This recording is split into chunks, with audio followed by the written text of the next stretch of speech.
presentation of Fox Sports. We are Baltimore. We are Ohio. The Indians and Orioles both have success when they score first.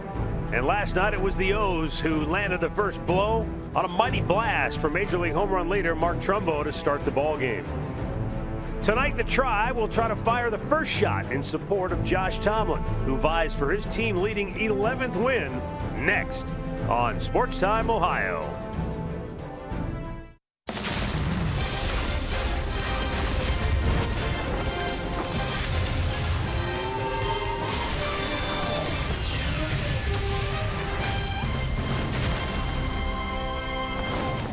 It's another warm evening just off Baltimore's Inner Harbor. Here at Oriole Park at Camden Yards, the Cleveland Indians look to even things up with the Birds in Game 2 of this 3-game weekend series. Hi again, everyone. Matt Underwood alongside Rick Manning. These are the best two teams in the American League. No team has more road wins than the Cleveland Indians.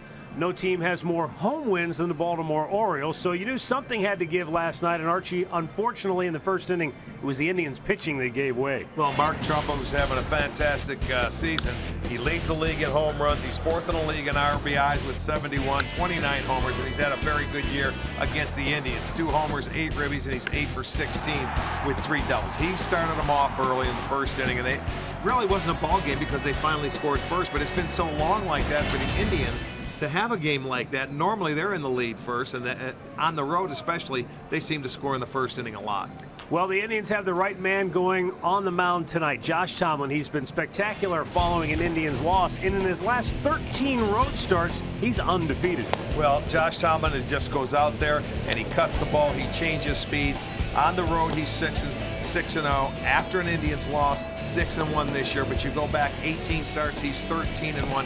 He's the man you want on the mound. He did this back in Minnesota when we needed a win. On Sunday, it was get away with Josh Tomlin that won. All right, we'll see if the Indians can even things up with Baltimore tonight. We'll be back with the first pitch coming up next. Cleveland Indians baseball is brought to you by WB Mason, the official office supplier of the Cleveland Indians. By McDonald's, I'm loving it. And by your local Toyota dealers, visit buyatoyota.com. Toyota, let's go places.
Yards in Baltimore. We had a beautiful night for baseball. We'll be a bit on the hot side. Let's go downstairs to Andre Knott for the final word before tonight's first pitch. Well, one of the hottest hitters in baseball and one of the hottest hitters for the Indians over the last few weeks has been Tyler Naquin. Tonight I talked to him about coming to this ballpark, a ballpark he has not played in yet. Tonight's Hear Right sounds of the game. My hands are my strong point, but being able to swing at balls in the zone, be on time and just hit strikes. Sometimes you start swinging at balls and stuff, people want to go straight to the mechanics. Well, maybe it's just because you might be chasing. I love this atmosphere. It's real nice. Obviously, hitting here is nice as well. Especially the backdrop. I think a lot of the guys like the backdrop as well. It's big, it's green, it's one solid color, man. And, it's easy to pick the baseball up, and I think that's that's a good feeling when you come to another ballpark. I like it. Swinging at strikes. Just your hands. It's not always mechanics, and he's doing that. He's swinging at strikes. And he has been incredibly productive this year for the Indians. Speaking of the Indians, let's take a look at the starting lineup. It's brought to you by Progressive. For Terry Francona tonight, Carlos Santana will lead it off. Jason Kipnis batting second. Then it's Francisco Lindor, who had a pair of hits last night. Mike Napoli, Jose Ramirez, Lonnie Chisenhall back in the lineup. He's batting sixth. Then in NAQUIN, Rajay Davis, and Roberto Perez batting ninth. Northern Ohio Hyundai starting pitcher Kevin Gausman, 25 years old, 6'3", 190 pounds. It'll be his 17th start this year. And, he has not had a whole lot of luck. He is 1-7 on the year and a 4.05 earned run average. He hasn't pitched poorly. Actually, he's pitched much better at home. He's 1-1 in this ballpark with a 2.79 ERA. And they just haven't scored him a lot of runs. So he's pitched on the wrong day. Let's set the defense behind him tonight. And it looks like this. In the outfield will be REIMOLD in left. Jones is in center. Trumbo over in right. Machado at third. Hardy is at short. Schoop at second. Davis at first, with Joseph doing the catching. The umpires tonight, Quinn Walcott has the plate. Lance Barksdale at first. The crew chief, Brian Gorman, at second. Pat Hoberg is at third. 94 degrees at game time. The heat index makes it feel like 105 at first pitch here this evening.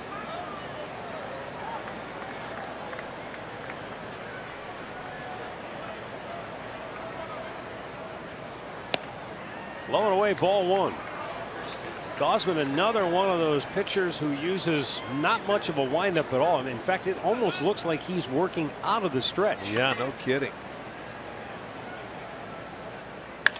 Santana swings and drives one to left center field. That'll go down and go to the wall. Carlos taking the pitch the other way, and he's aboard with a leadoff double. Boy, when he puts a swing on a baseball like that, you're thinking to yourself, my goodness, I wish he could do this all the time. It's a fastball away. He just stayed on it. He didn't try to pull it. That front, you saw the little kick in his front foot, and plugs a gap in left center field because they always play Carlos to pull. So Carlos gets his 20th double and a good start. Jason Kipnis went 1 for 4 last night.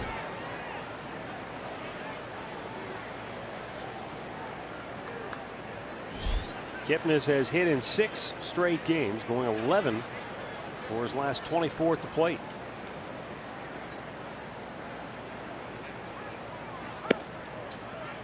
And Gausman's pitch is outside, ball one. Gausman in his career has made 10 starts against the American League Central teams. He has a 2-4 record in his career, 0-0 this year in 3 starts against the Central. Try to pull it, and it's foul.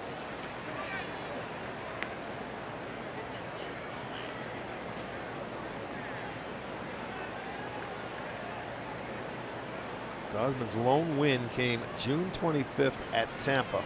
Stopped a streak of 12 consecutive starts without a win. 8 no decisions on the year.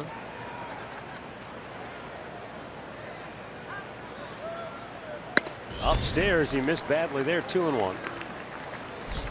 Adam Jones playing the role of traffic cop in center field. He was motioning to Trumbo to move over toward the right center field gap. Yeah, it's an automatic double down the line anyway, and we talked about it. This is not a triples ballpark, but you You try and cut it off over there if you can.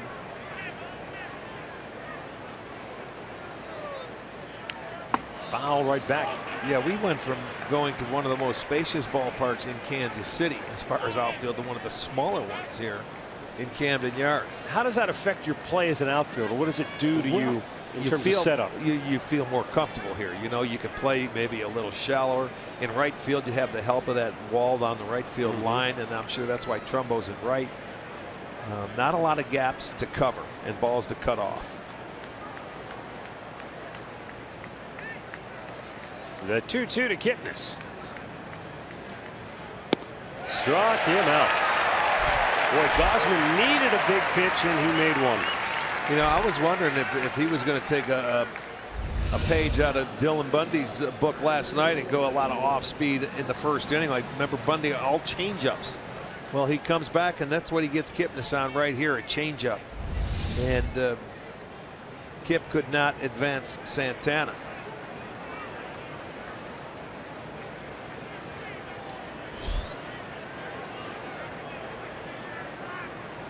Here is Francisco Lindor, 2 out of 4 last night.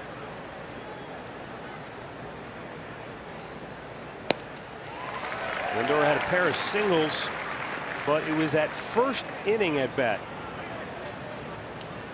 in which Kipnis was at first with 1 out, and Lindor was rung up on a pitch that was above the letters, clearly out of the strike zone, a bad call. But it set the stage, and Dylan Bundy cruised for the most part after that. The 0-1. Pulls it foul. Let's go down to Andre. A lot of guys in this dugout, Rick, are thinking the same way you are. They think Gausman will come early with a lot of split fingers, a lot of get me over changes early in the count. Then as the game goes along, he'll use that fastball. Right. This is his best pitch. But fastball splitty is what they're basically looking for from him tonight. Well, that's what he's going with primarily here again in the first inning. So I would think, why not? They're going to stay with that same scouting report. Or go with the same plan that worked last night for Bundy.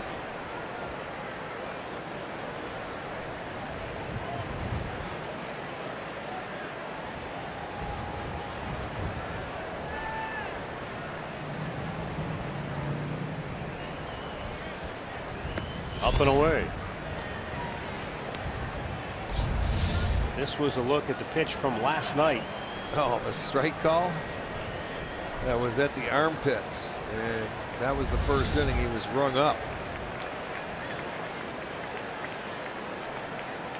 We didn't see another one. We didn't see another one that high the rest of the night called. I know that.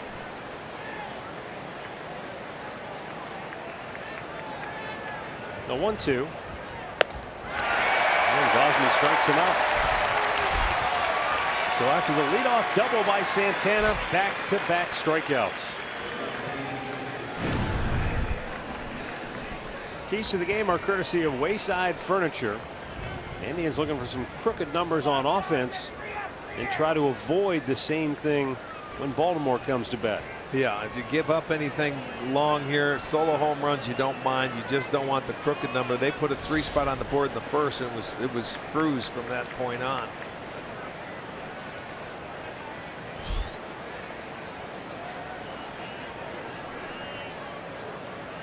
Mike Napoli takes low, ball 1. Trying to do the same thing they did last night. The Indians did have a hit in the first. It was a Kipnis single, and Bundy struck out the side. Well, he gives up the leadoff double to Santana, and he struck out Kipnis and Lindor. Napoli had the kind of game last night that as a hitter you want to forget about as quickly as possible. 0 for 4, struck out all 4 times. But such is the life for a power hitter sometimes.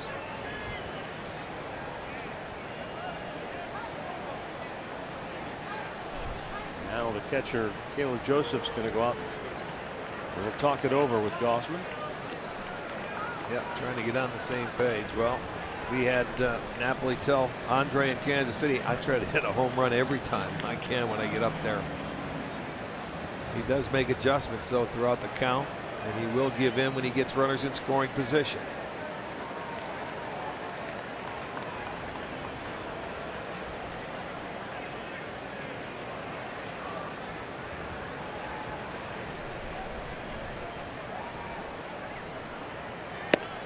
missed inside. It's 2-0. Hard to tell if the wind is going to have any kind of a factor tonight. It's despite the warm temperatures, it's actually pretty breezy at game time. Almost appears that that wind though is blowing in. I'm looking at different flags all over the stadium, and it seems like it's going every which way. Yeah. The 2-0 pitch. Down low. There is a chance for a stray shower or thunderstorm tonight, but it looks like most of the rain is off to the north and east of Baltimore. But the wind has really picked up here in the last 20 minutes or so.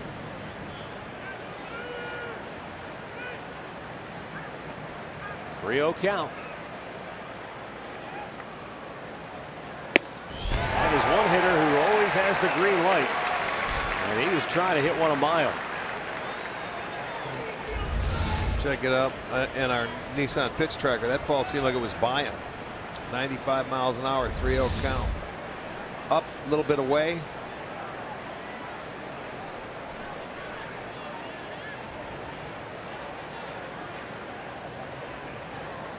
And a 3-1. Missed inside, ball 4. And the inning continues now for Jose Ramirez.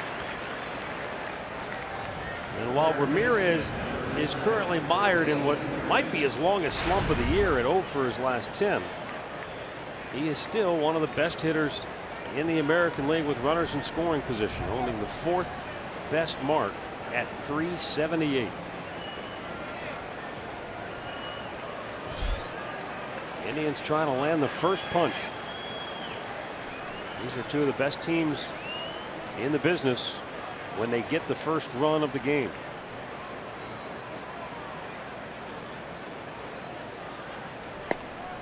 Baltimore scored first last night and ran away with it.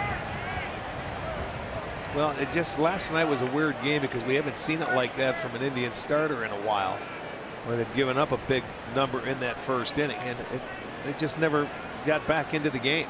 Baltimore's 32-10 when they score first. The Indians 43-13.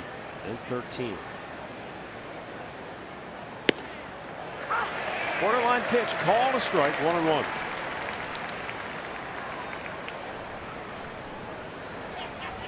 Well, one thing I like about Ramirez when he gets runners in scoring position, he doesn't try to do too much. He stays on the baseball. He's a tough guy, you know, to get to swing and miss or to strike out. He's going to make you work to get him out. Fouled right back. Baltimore comes into tonight's action with a record of 55-40. They lead Boston by a half game in the East. Their record second only to Cleveland in the American League. The Indians at 56-39, 6 games in front of Detroit heading into play today. 2 on, 2 out on the 1-2 pitch to Ramirez. Fouled it right back. Again, he's been in a little bit of a slump lately, but when Ramirez is going well, he is a very tough 2-strike hitter.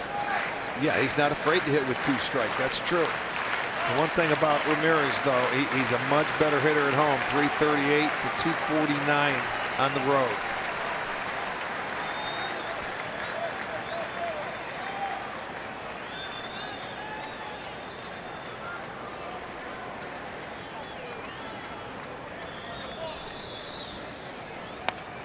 Shoots it to third, caught by Machado, inning over. No runs, a hit, 2 left. The Orioles are coming to bat.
Here's Baltimore starting 9 under manager Buck Showalter. Adam Jones in the leadoff spot. Jonathan Schoop hits behind him. Manny Machado 2 for 2 with a home run last night. Then Chris Davis, Mark Trumbo, Pedro Alvarez, J.J. Hardy, Nolan Reimold in left field tonight batting 8th, and Caleb Joseph will hit 9th. Our Honda starting pitcher for the Indians tonight, Josh Tomlin, making his 18th start of the year. Record of 10-2. Coming off a win in Minnesota. He stopped a losing streak there. He's looking to do it again. 6-0 on the road. He is 3-2 in his career against the Orioles and 2-0 in this ballpark.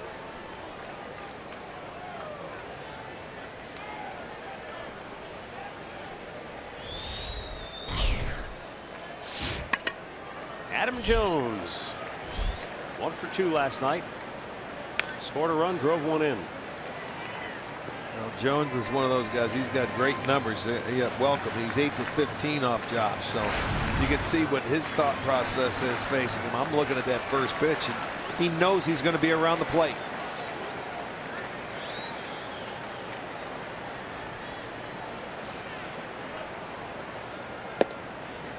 Low and away, 1 ball, 1 strike. Baltimore has a brutally basic approach to the game offensively.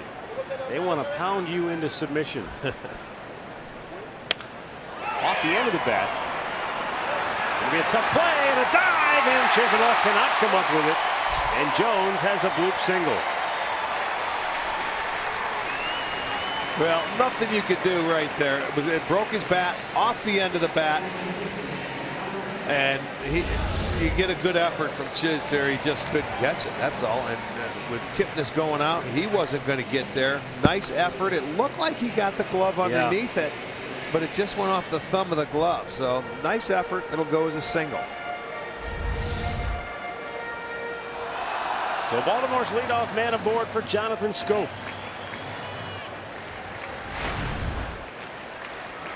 Schoop went hitless last night.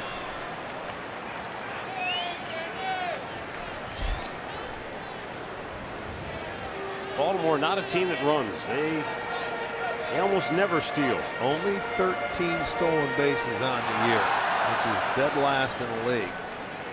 They've been caught 9 times. The team leaders on the DL with 4, Joey Rickard. Ryan Flaherty has 2. Everybody else has 1 or none. Well, like you said, your comment, they got a very basic approach. We want to hit you out of the ballpark. We want to do damage, long ball damage. Well, that's the thing. One of the keys last night was make them manufacture runs. That's the thing, you know. If you can hold them to just 1 run an inning and not give up the crooked numbers, you could be in very good shape. But you have to make quality pitches all night long. Threw it by him. Jonathan Schoop last night was only the 5th time in his last 29 games that he's been held without a hit.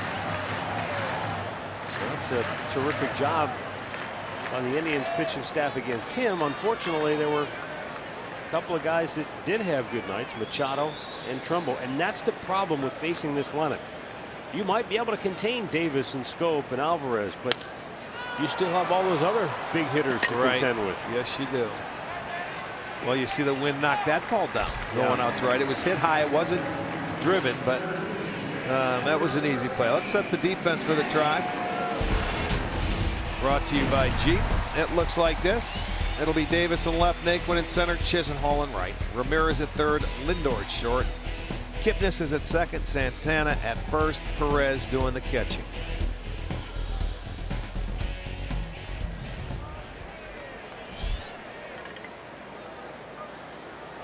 Manny Machado with 20 home runs on the year.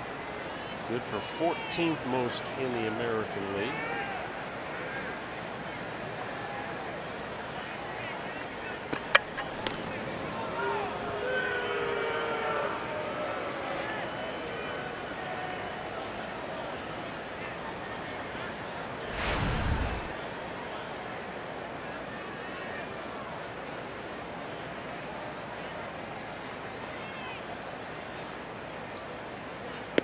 Missed inside. That's the one thing that Josh has to do, especially in this ballpark, but he does it in every start. He knows he has to pitch inside. Here's the one pitcher on this staff that can pitch inside. And the reason why I say he has to, because he doesn't throw as hard as everybody else on the staff. You know, Rick, in this day and age where young players don't get the opportunity to play in the big leagues maybe as often as they did, say, when you first came along, Manny Machado's a bit of a throwback in that he's already played in more than 500 major league games, and he just turned 24 years old. Well, and he missed a year with a knee issue too. This kid was up here, but at 20 years old, or maybe right before. He was, yes, he was. Nowadays, you don't see as many come up. You're right. But this kid was a player right from the start. The Indians have one in Francisco Lindor and another in Jose Ramirez. But it just seems like there for a while. Maybe it's just because the pipeline was a little bit dry for a lot of the clubs. There just weren't as many good young players. I don't know. Well, we see quite a few of them in the game now that are coming up within the last 2 years. I mean, Tyler Naquin's a good example, and I don't mean this to pick on him, or it's not to slight him in any way, but he's 25 years old, and he's a rookie in the major league. Right. That's what you normally expect. Mid-20. You don't expect to see a guy like Machado at 24, and he already has 500 games under his belt. Correct. That's the more of the exception than the rule, I guess. Yeah, you want to talk. He's a veteran at 24. Yeah. And the 2-2 is swung out and fouled, third base side. And he's had to learn the hard way sometimes. Remember, he had a little mix-up at third base. Oh yeah, with Oakland. Yeah, yeah. Sometimes your immaturity. That's how you learn, though. But you think about it. You're 20 years old. You learn from mistakes at this game, no matter what you do. Whether it's in the field, whether it's at the plate, whether it's with your emotions, whether it's with your conduct away from the field. You learn, and you never let it happen again once you learn, or you at least try not to. Tomlin in a good battle here. 2-2 pitch, and a breaking ball just missed. Full count. This is locked up here. This is a really good battle right now going on. He must have called that ball low, but I love the pitch. That went by that front knee. Sure did. It was high enough from that side view.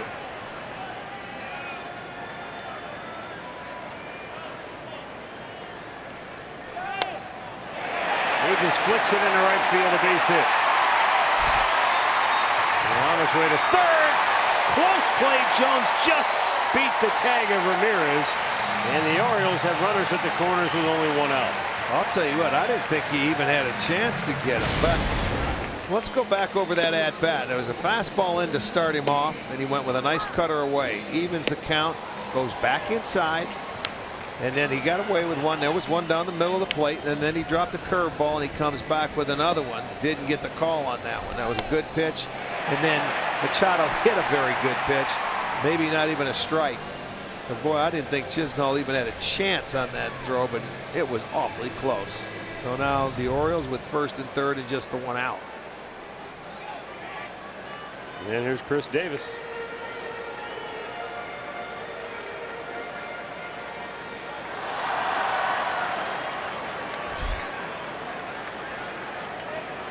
Davis, a guy, he has grounded into 5 double plays, but he hits a lot of balls in the air with his uppercut.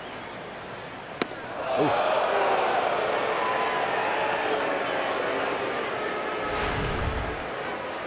1 ball, no strikes.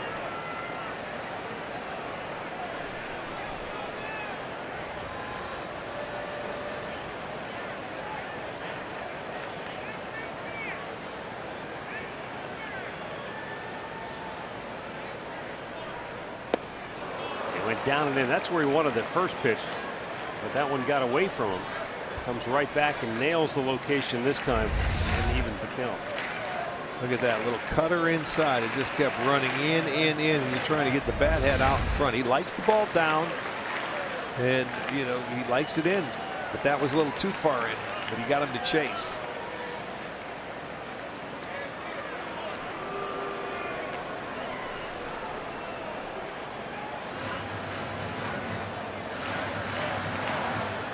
Orioles threatening in the first, just as they did last night.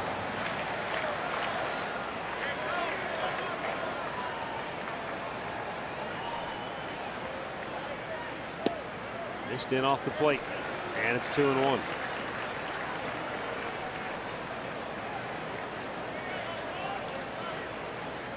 So he's gone in 3 times in this at bat. He's missed in too far a couple of times. Got him to swing and miss once. And a big curveball. Just slowed it down, dropped it in to even the count. But you see, when you go inside to that left-hander, you have to miss in off the plate because a guy that could hit it out of the ballpark. There's the curveball he gets for the strike. You get the hitter looking in, and then he floats one soft away. In a good spot to throw it because he's not looking for it 2-1 more than likely. Well, and he hasn't seen it yet. That's the first time he's seen his curveball and see the speed and how the break is.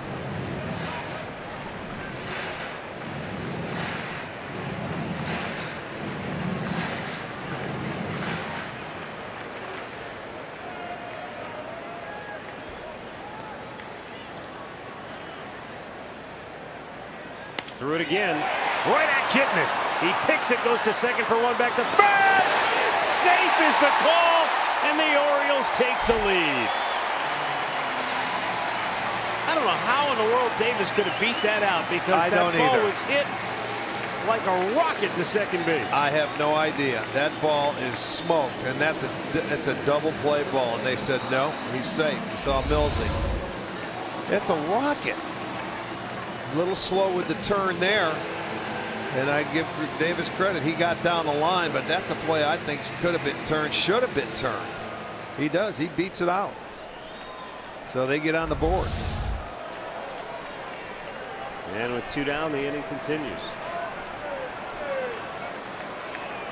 Davis gets credited with his 59th run batted in.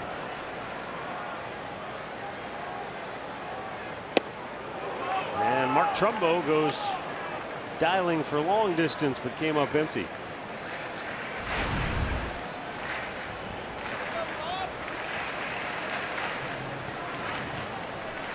Trumbo's first inning home run last night. Interesting note in the Orioles press notes tonight. I saw that. He's the only guy with 20 homers this year that hasn't hit one in the first inning until last night. Yeah, it was his first homer after the break. And that's as we stand today, right now. And he's had a good year against the Indians. This is a guy you can't make a mistake with. Well, he just made another one.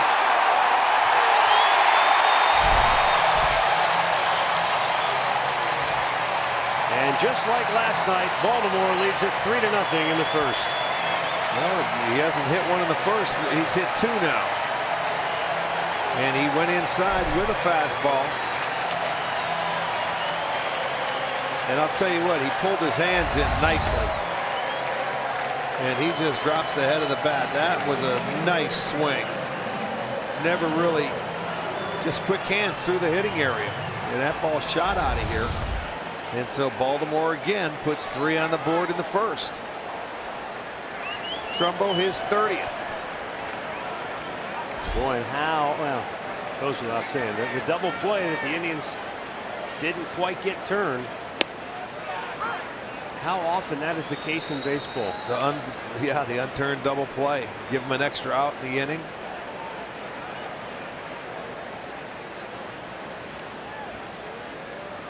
And it turns into 3 runs. That's right.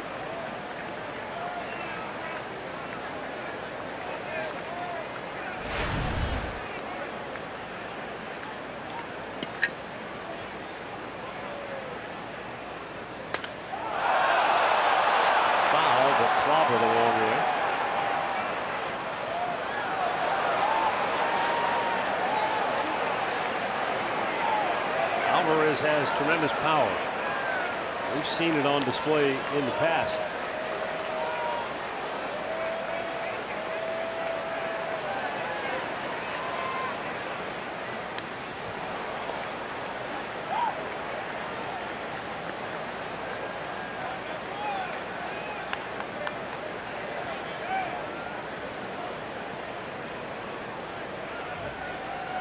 Alvarez was a late sign by Baltimore.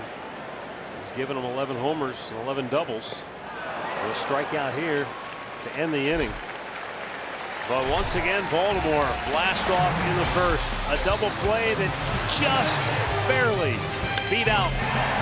Turns into a big inning for the Birds.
With the MLB.com at-bat app, you can stay connected all season with radio broadcasts, video highlights, stats, news, and more.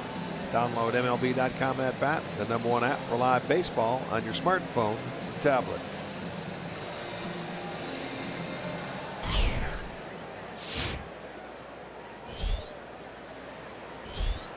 Kevin Gausman goes to work now with a 3-run lead, and here's Lonnie Chisenhall to lead off for the Tribe. Takes a strike.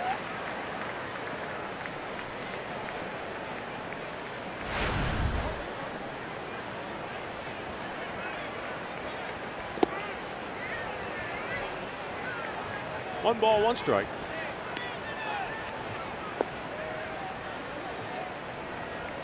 Lonnie has played well here in Baltimore. I suppose for him, in some ways, it's about as close as you get to being I would home. think so, yeah. North Carolina native. That's true. Close to home, probably a lot of friends and family come up every time we visit Baltimore.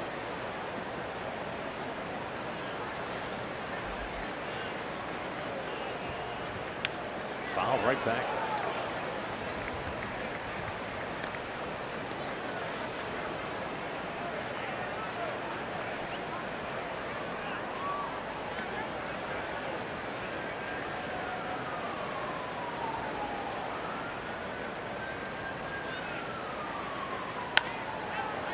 In the air, slicing foul, out of play.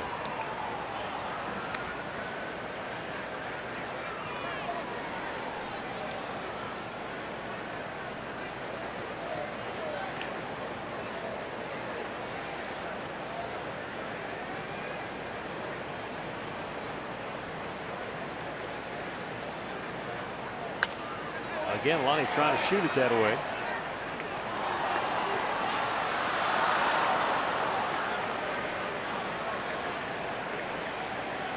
Lonnie did not play last night, down with the flu. He did get a pinch hit appearance that he Sort of. Was pinch hit for after they made the move to go to Britain in the 9th inning. Never even had to walk up to the plate.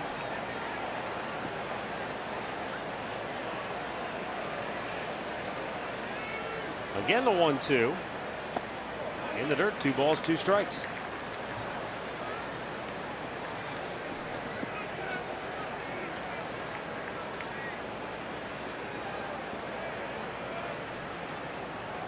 Now the 2-2 pitch. And that was right at Adam Jones.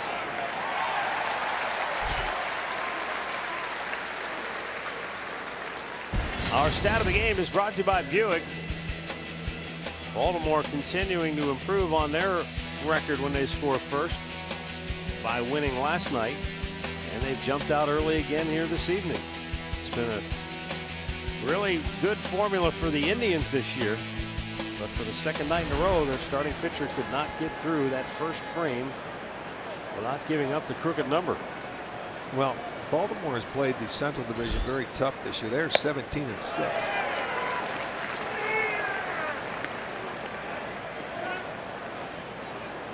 I told you this is the 3rd start for Gausman against a Central Division team. He doesn't have a win or a loss this year.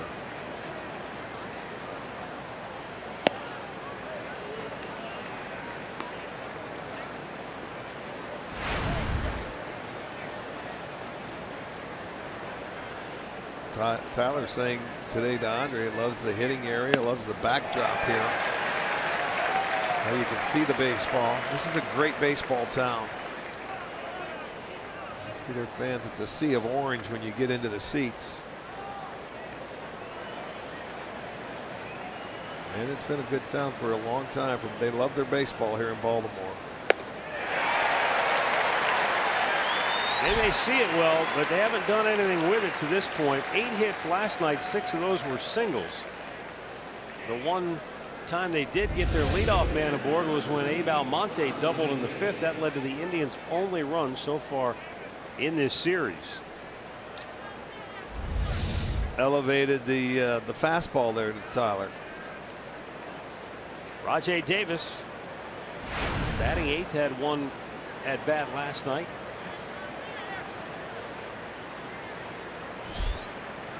Davis came into the game last night for Juan Uribe when he was hit by a pitch. Uribe spoke to reporters after the ball game, including our own Andre Knott, and seemed to be just fine, but they took him out to make sure for precautionary reasons. Said he would be ready to go tonight if needed. It was a scary moment just because the sheer force of the impact made such a loud sound. Everybody in the ballpark heard it. It's a bad sound off a helmet. 1-2.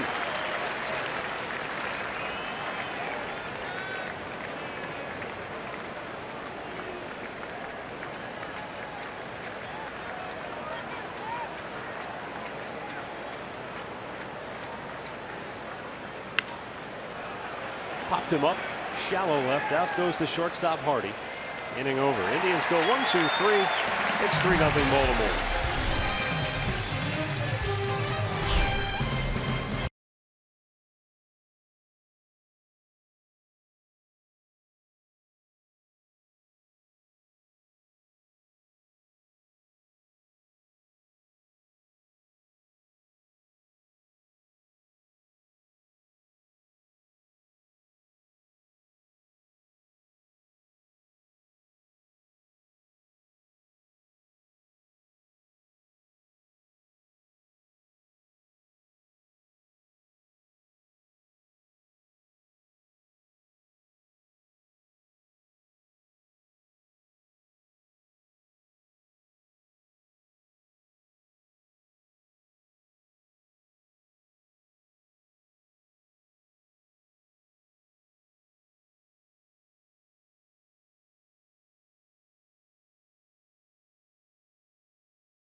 second inning. Home half of inning number 2, bottom third of the Orioles lineup.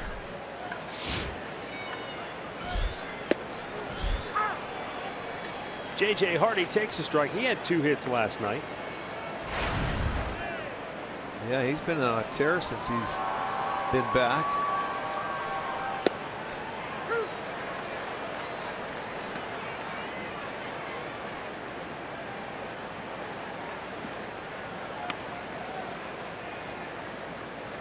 The 0-2. Just a bit outside. A teaser.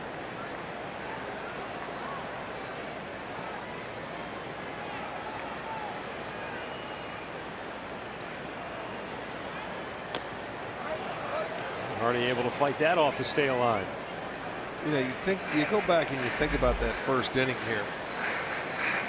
Jones led off with a little bloop hit. Nobody could get there. Machado, 2-strike pitch, just flared one to right. Hardest ball hit in the inning was that double play ball that they couldn't turn. And then Trumbo left the yard. Couple bloops and a blast. Well, in this ballpark, the way this team is built, it can happen at any time. Well, that goes to show you, though, that your team can do the same thing. Get a couple of guys out on one swing of the bat. You can get back into a ball game quickly here.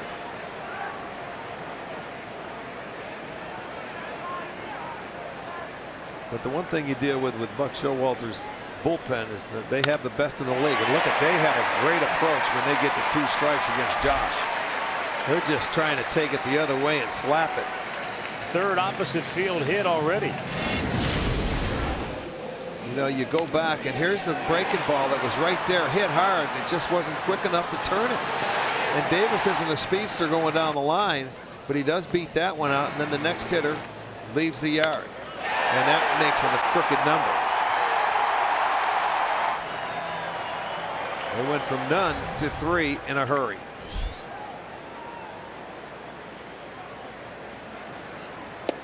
Nolan REIMOLD, swing and a miss.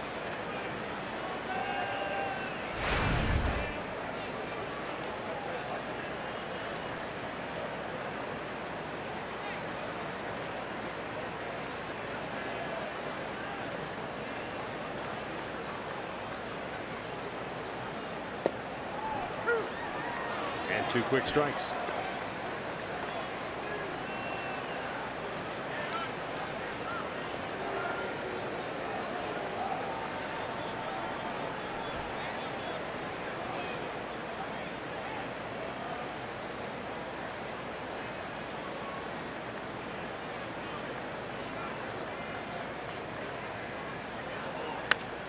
Just a half swing fouled away.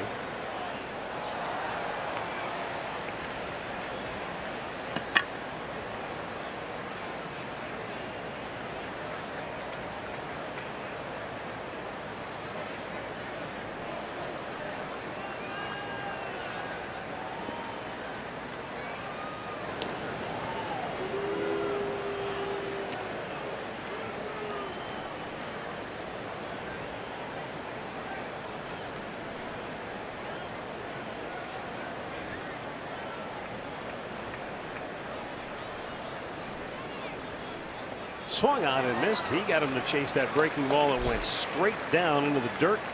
Second strikeout for Tomlin. 1 away here in the second inning. T-Mobile, greater coverage of baseball. Miguel Cabrera got his 1500th career run batted in last night. Jimmy Fox, Lou Gehrig, A-Rod, Mel Ott. That's only the guys that do it faster. Yeah, that's a ton of RBIs. 1,500.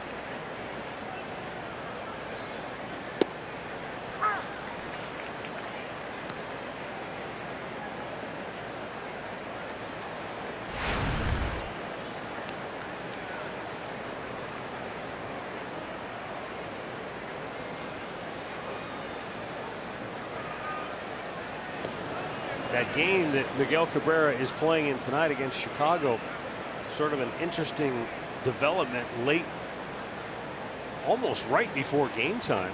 Chris Sale was scheduled to start. There were rumors, at least reports that the White Sox might be interested in seeing what they could get for Sale. Right. So there were stories out there about could Sale be on the move to say somebody like Boston that's looking to add a starting pitcher. And then right before game time, it was announced that Chris Sale had been scratched from his start. Now, initially, the report was he was scratched due to illness, but that was just a big fib. And then they had to come out and say what really happened, which was there was an incident in the clubhouse. Foul on the left field line. It was a non-physical altercation that occurred, and they sent Chris Sale home, scratched him from his start. Interesting. And the latest, I was just checking, Chuck, I think it's Garfian, is a reporter. Garfien, he's a reporter for Sportsnet Chicago, and he's reporting that he's hearing the incident was over something, quote, stupid. Might have been a joke about getting traded, and he flipped out. Well, that's what he's reporting. He's obviously close to the situation. I'm sure it had something to do with somebody pushing his buttons and he snapped. Well, we'll find out the truth. It'll all come out. But yeah, there were reports that teams are interested, and it would take 5 prospects, high-ranked prospects to get a Chris Sale. Well, we'll see.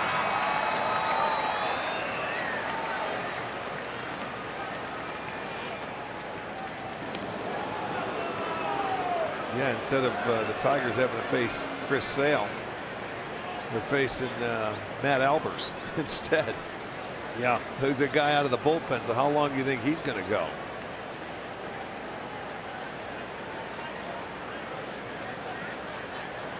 Now the 1-2. Fouled into the Orioles dugout. In and out. Talk about an emergency swing. Almost took out Ryan Flaherty.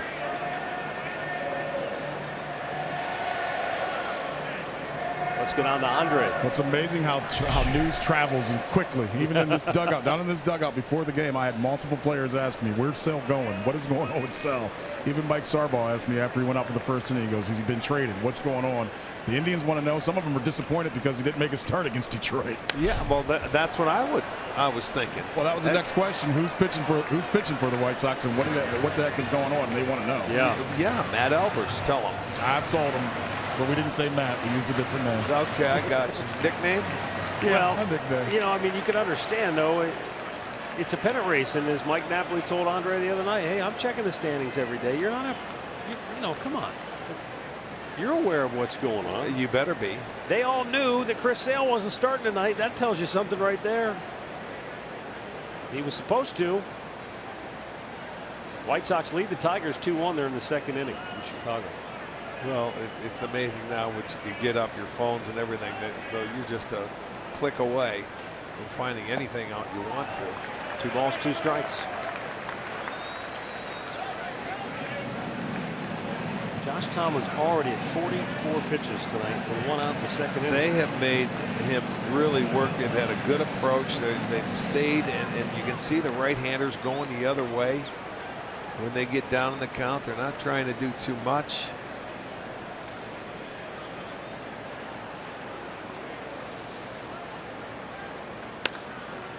To third, Ramirez to second. There's one. KIPNIS trying to turn 2, and they do.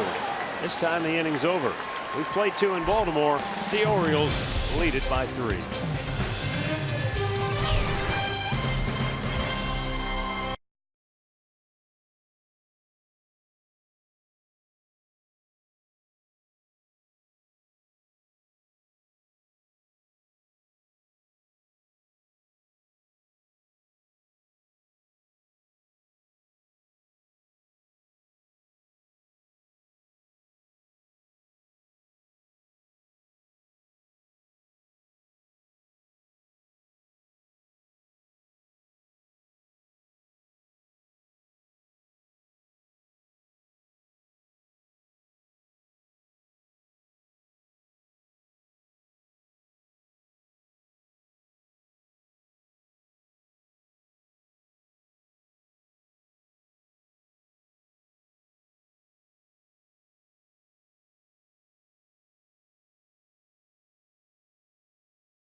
Can enjoy some Sugardale Dollar Dogs post-game fireworks. That'll take place Friday, July 29th. The Oakland A's will be in town.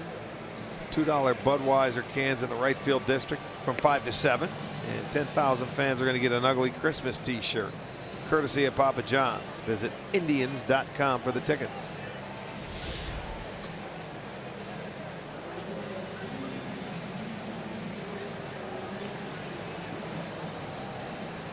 Warm night here in Baltimore. Third inning. Roberto Perez will lead it off for the Indians.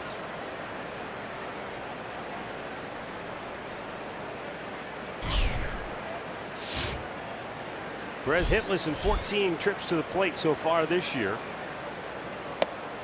That takes a fastball for strike one.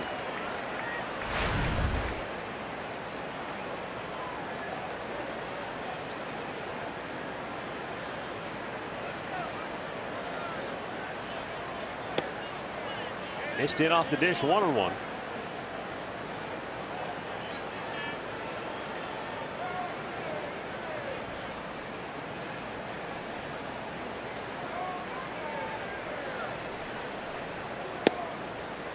Again, he goes inside, but off the target, and it's 2-1.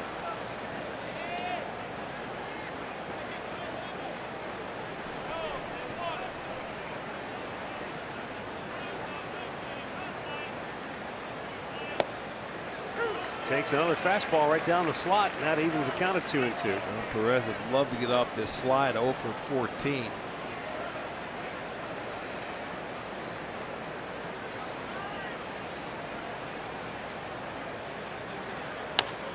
Slowly chopped up the middle. The shortstop Hardy will throw him out. 1 down. Let's go down to Andre one more time. Well, one of the things Buck Showalter talked about after last night's game was how great the crowd was for them and for his team to get back here. He felt like the road trip they were just doing was a gauntlet for his team, and after going through illness and sickness, felt like the crowd picked them up early last night, and he was hoping they could do it again tonight. And you think about it, they went through the AL East before they came home, and he says, I always want to come here after we go through that gauntlet of a trip. Yeah, where'd sure, they go? Toronto, Terry Boston, New York. Francona in the Indians field. Exactly. Been gone a long time, including the All-Star break, and now they'll have a chance to get back. And once they get done with this road trip, they'll have a chance to feast on some home cooking. Yeah, they got 3 teams coming in, a couple of off days to go with it.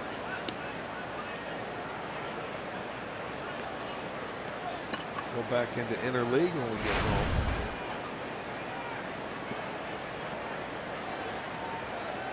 Washington comes in for a pair. Oakland. Indians will play 19 of their next 24 games at home after tomorrow.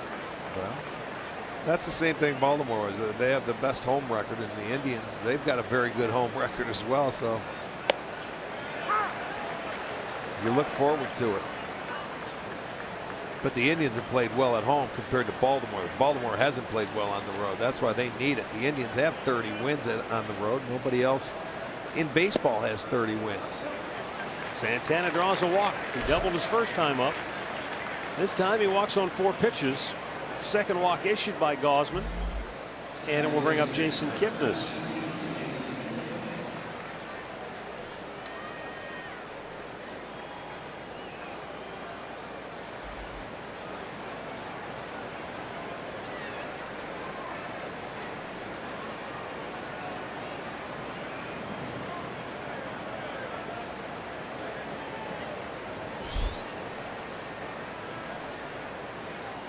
Missed outside.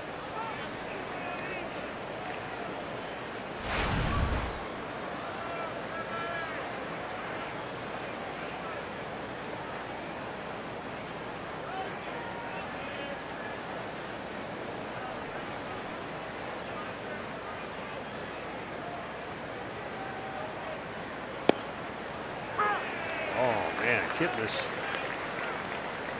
did not like that call, and I can understand why. Certainly did not look like a strike at first glance. Well, watch the glove. It's on the outside. Oh. That's off the plate. That's got to be a 6 inches outside.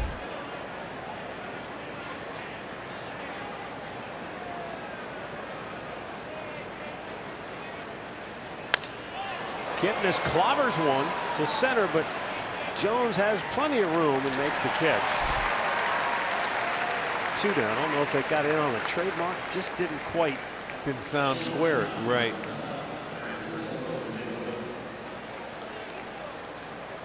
This ballpark has a way of making you a little bit skittish. Anytime a ball gets hit in the air, you think it might be going out. Well, you can tell from the crack of the bat. Most all ballparks. Well, these people here, though, when they see a ball in the air, they're used to seeing it go out. They've got a home run hitting team, and the Indians aren't far behind. They have 125 homers as a team.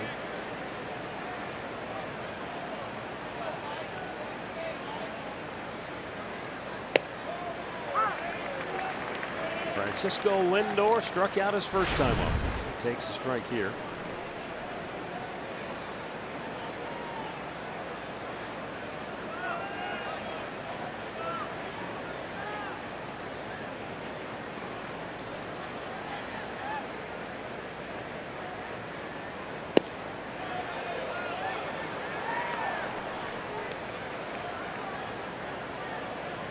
Now that pitch was called a ball, and it's 1-1.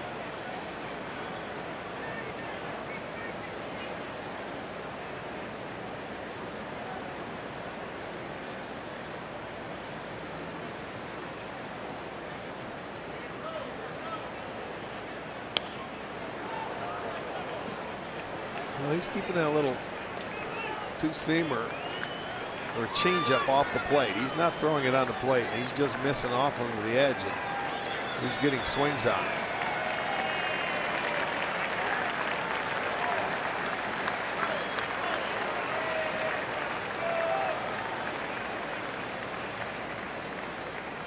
In the dirt, nicely blocked by Caleb Joseph.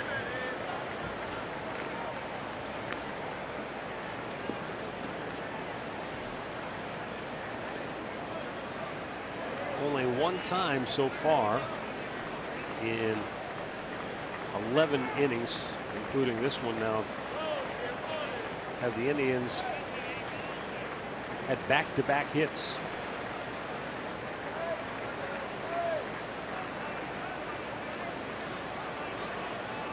The 2-2 fouled back. Closest they came would have been the last night in the 5th inning.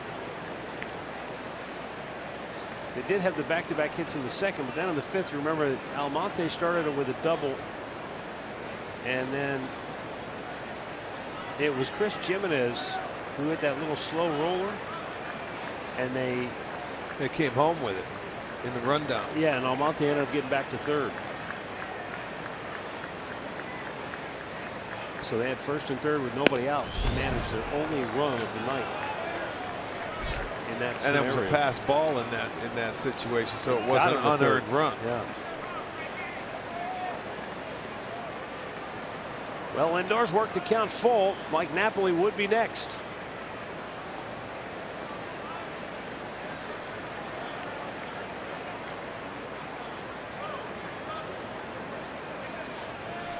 All of a sudden, here's Gausman. He hasn't given up but 1 hit, and he's almost at the 60 pitch mark in the 3rd inning.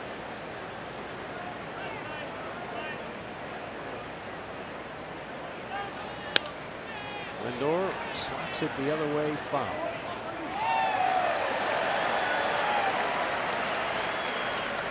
You know, that's a case too where I don't know if that's just Frankie being overly cautious or simply looking at the way the inconsistency of the strike calling has been and thinking I better protect at all cost right now. Well, that was a changeup, and these guys have thrown a ton of changeups in the first 2 games.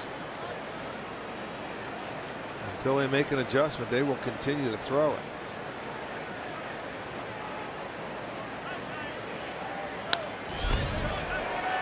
That was a fastball, and he just tried to spoil it.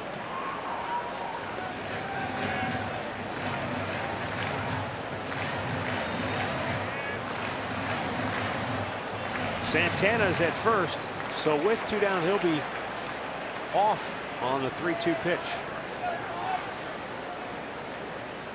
I don't think Gausman wants to throw him a strike here. It looks like he's trying to get him to chase.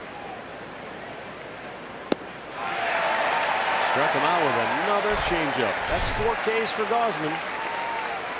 And we'll go to the bottom of the third. It remains Baltimore 3, Cleveland 0.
On to stay tuned later in the game for Miller Time, brought to you by Miller Lite.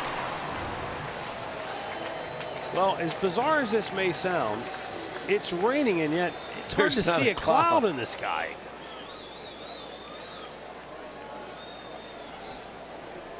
Boy, oh boy, I see a little one. It's tough to see. We're sort of sheltered, but probably feels good for most folks sitting out there in the heat.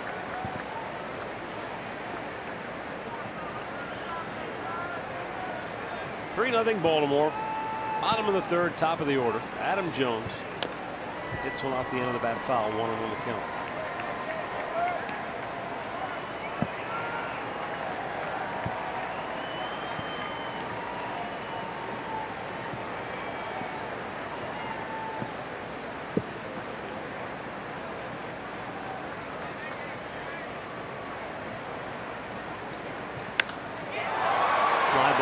Center field, NAQUIN. One down. Well, KeyBank Kids tickets are just $15 for kids 12 and under with the purchase of an adult ticket. Kids tickets located in the family deck at Progressive Field, home to our expanded kids clubhouse. Tickets are available at onlyindians.com. Okay, I've had enough. Coming down pretty good. And a curveball in for a strike. The crew chief, Brian Gorman, is at second base, so he would be the one that would have to make the call should they want the tarp.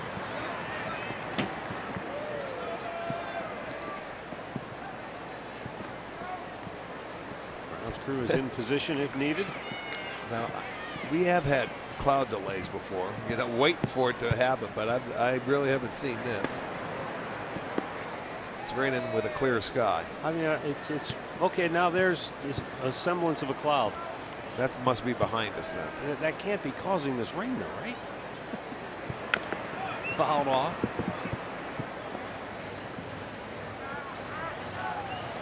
Weird. This must be one of those deals like where it could be literally raining on one side of the street and on the other side it's dry, depending on where you're standing. The 1-2. Hit foul. Jonathan Schoop flying to right. His first time up.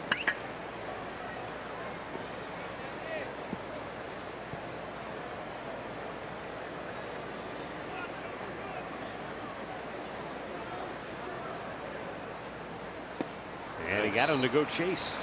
Nice little cutter there for Tom on his 3rd strikeout. 2 down in the inning. It's going to be our Circle K strikeout. Watch the cutter start on the outside edge. It's just going to slide away just ever so slightly.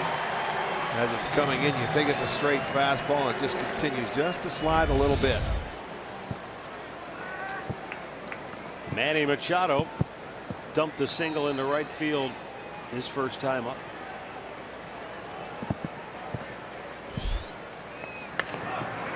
Thank you.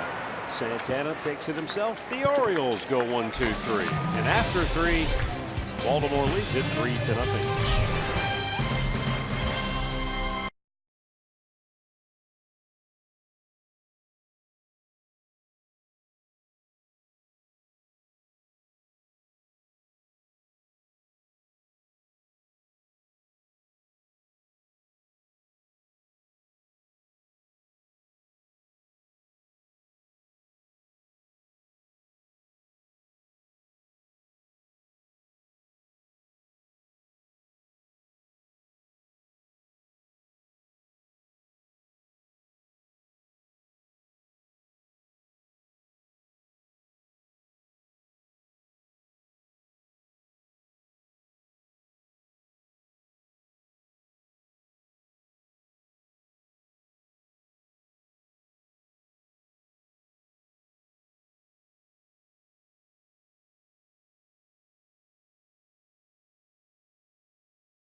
Well, this is a first. Yeah, right. It's raining and there's barely a cloud in the sky, but it's raining hard enough, and whatever the groundskeeper showed the umpire on her phone when she went out to show him the radar convinced Brian Gorman to call for the tarp. They said that, I just told me out there that was coming from the south. Must be something more headed our way, because it's not raining that bad. It's not.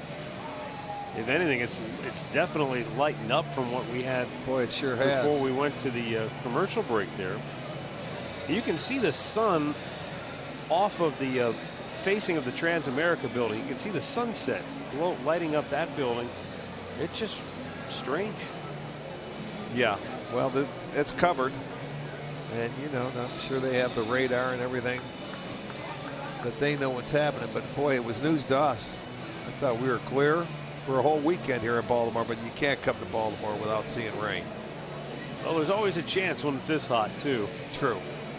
And just a little pop-up shower, I guess. But I'm surprised that they called for the tarp, because, again, it doesn't appear to be that bad. But there must be something else behind this that's going to be rolling in. Otherwise, I don't think they would have just halted the game. Enough of us pontificating about what we think, because we don't really know anything where the weather is concerned.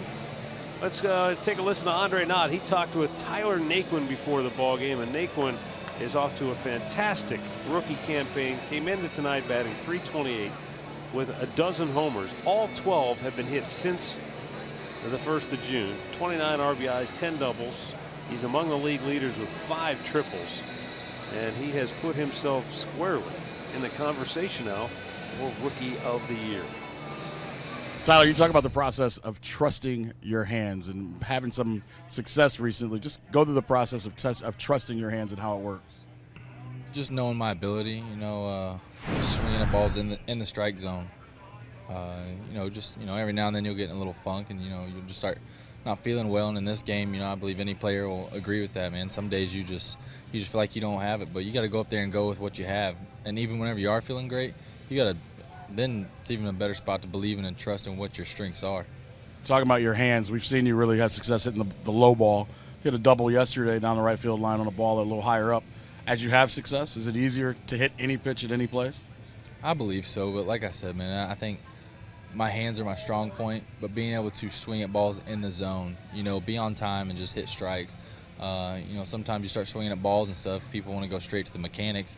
Well, maybe it's just because you might be chasing. You know, I don't want to talk about Rookie of the Year, but obviously in a rookie season you get to go in a lot of ballparks you've never played in. First time in this ballpark, what's your first just thought about it? I love this atmosphere. It's real nice. Obviously hitting here is nice as well. You know, especially the backdrop. I think a lot of the guys like the backdrop as well. You know, it's big, it's green, it's one solid color, man, and you know, it's easy to pick the baseball up. And I think that's you know, that's a good feeling when you come to another ballpark. People bring up being in the chase for Rookie of the Year. What's the first thing that Tyler Naquin says? I don't really have a whole lot, man. It just makes me smile. But, you know, like I said, that's not my main goal. My main goal is to help this ball club get as far as we can and win the World Series. And, you know, that's #1 on my list. This may go down in history as the shortest rain delay of all time. It gives us time to do one interview and we could be back playing, but who knows? I mean, it's great news, but really, why did they pull the tarp? You have to wonder to yourself. Well, you see the crew chief talking with the head groundskeeper. Now, you know, with cell phones now, who knows? It's hard to figure out a lot of times. These poor guys went to a lot of trouble for nothing, basically. Yeah. It's like a fire drill when you're in school. You know, when the bell rings, you go outside to make sure everything's in play. They wanted to see how fast they could do it. Well, they did it quickly. It's going to take them longer to roll this thing up than the actual delay took.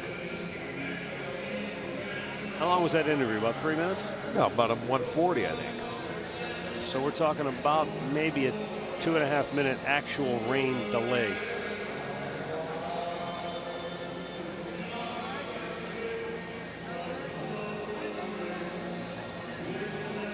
So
as soon as the grounds crew can get the tarp rolled up and put away. They're also swapping out the bags. Really, this is a first, Matty. I need to tell you. Usually it comes in, you can see the clouds coming. It was windier. The wind has basically stopped compared to where it was at the start of the game. Right, absolutely. You know, because you mentioned it right off the top.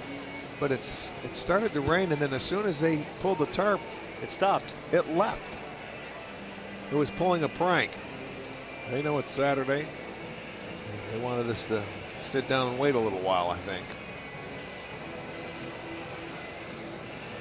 Well, the Indians, in similar fashion to last night, fell behind in the first inning. Josh Tomlin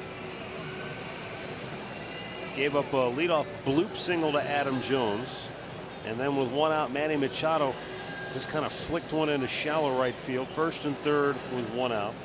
Then it looked like Chris Davis hit into an inning-ending double play, but somehow he beat it out at first. Barely. Got an RBI. Kept the inning alive. And the next man up, Mark Trumbo, hit a 2-run homer. And just like last night, it was 3-0 Baltimore in the first inning. He has been a problem for the Tribe. Oh, he sure has. I mean, he has 10 RBIs now against him this year. And that was a 3-run homer last night in the first on the breaking ball. Set the tempo. He pulled his hands in on an inside fastball tonight for a 2-run homer. And I mean, that's it was inside, not a bad pitch, but he just, in this ballpark, he could take you out of any part of this ballpark. So big, so strong. 30 home runs on the year.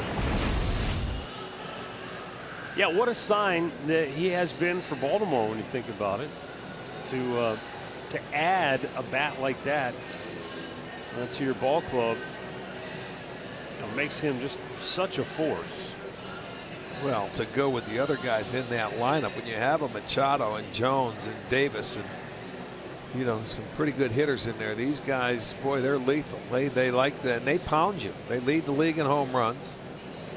It's, to me, it's amazing that this team has been in first place and pretty much for most of the year when their starting pitching has really struggled. Yeah, but you think about Trumbo. He had 22 home runs last year. But he spent most of the year in Seattle, which is not a homer paradise. And I just wonder if Baltimore knew something that nobody else did when they made the trade with Seattle in the offseason to get him. Obviously, they felt like in this ballpark, with the hitters that he would be sort of sandwiched around, it was going to be a perfect marriage. And boy, were they ever right.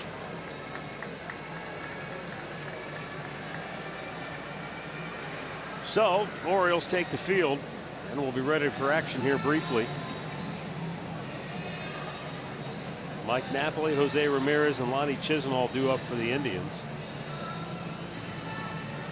And so far, Kevin Gausman, despite a 1-7 record and a 4.05 ERA in 16 starts this year, he's given up one hit in the first 3 innings. He's walked 2 and struck out 4.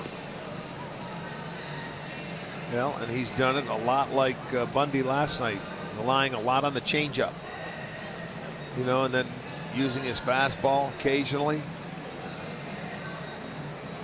Bundy only went 5 innings last night, and if Gausman doesn't clean up his pitch count, he may not be around for much longer than 5 innings himself. But you know what happened last night in that game? Even though he went 5, they had a guy, Despaigne, came out and almost had a save, a 4-inning save. He was a walk away from getting that 4-inning save. So he saved their bullpen. So if this guy goes 5 innings with them now, they're in pretty good shape. They're in solid shape. Absolutely right, because they saved it last night with the one guy, Despaigne. Let's go down to Andre. Well, the one thing I can tell you guys is Josh Tomlin never left in the dugout. First thing they did, one of the trainers grabbed the phone, like we all do now when it rains, because we're all meteorologists. They showed him what was going on. He said, I'm staying out here. We're going to stay ready. Usually a pitcher will go underneath to stay warm, whatever else. Josh never left. Most of the players did the same thing once they saw what the situation was. So he's still good to go. I know that him and Mickey have talked a couple times, but he never left, and they figured that this wouldn't be long from the very get-go. Probably never should have happened, to be honest with you. I would agree. And I'm sure neither manager is real thrilled about it, because when you're dealing with starting pitching, you know, no one wants to have to get into their bullpen early for unnecessary reasons. But luckily, this was an ever so brief delay. Unnecessary, but in the grand scheme of things, doesn't seem to be a problem for either team. Well, we'll see.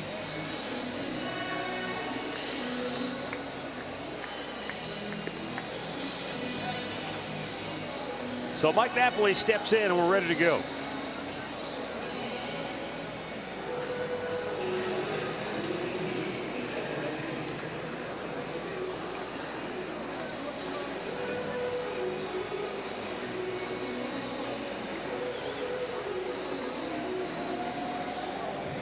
Napoli walked in the first inning.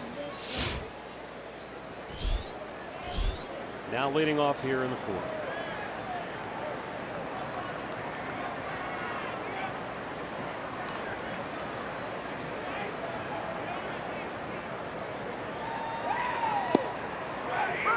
The Indians right now, as far as offensively, they need a little jolt. They only scored 1 run last night, and it's only a 3-0 ball game. They need to get something going in their favor.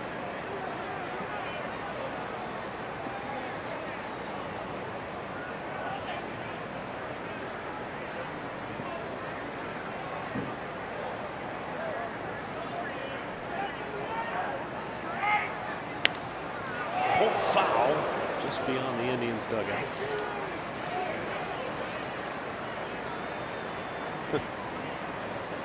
Knocked the chain off. Robin gives us our information. 14-minute rain delay.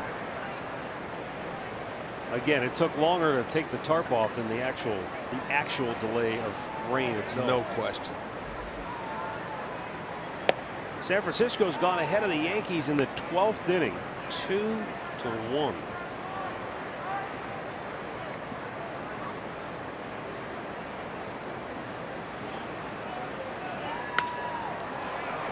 Them up. Davis makes the catch at first. 1 away. Here's the injury report brought to you by the attorneys at Elk & Elk.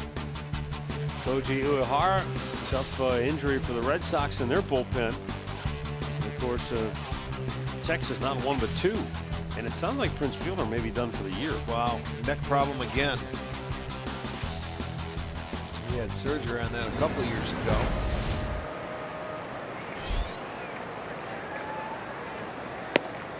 Jose Ramirez looks at a strike on the outside corner. They're in a rain delay in Chicago, where the White Sox lead the Tigers 2-1, but they've only played 2 innings.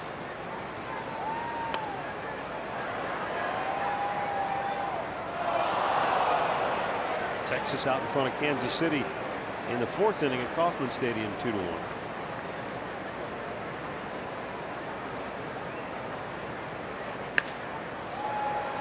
Side out of play. Well, the Indians, they started the game off, Carlos Santana, with a leadoff double. And then that has been it, other than a couple of walks. They left him stranded. Well, after that offensive explosion in Kansas City, in which they had a 7-run inning, scoring 11 runs to win the series finale, it's like the offense just disappeared coming into Baltimore. A 1-out single for Jose Ramirez.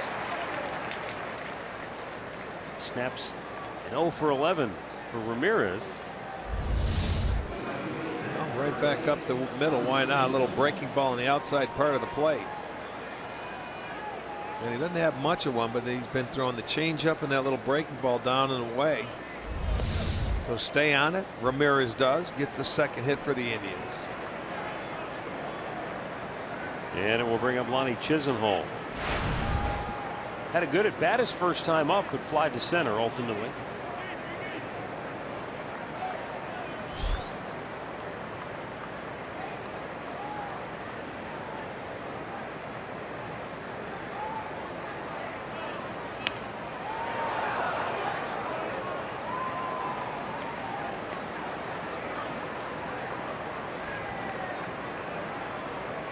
Talked a lot about Francisco Lindor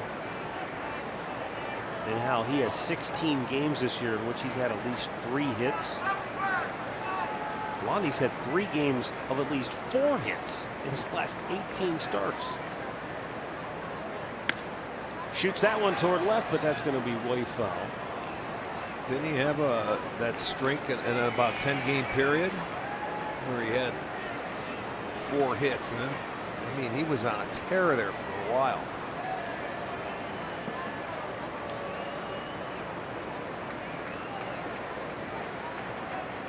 He had that, what was it, 5-hit game at Toronto. Yeah, 2 4-hit games and a 5-hit game in a 9-game span. That's hot. That's heating it up. Yeah, I remember we were there. In that 19-inning game, he ended up getting 5 hits in that ball game. It's like that game he had in Texas a few years ago. He had everything in sight. 1-2 pitch. And a double play ball to second.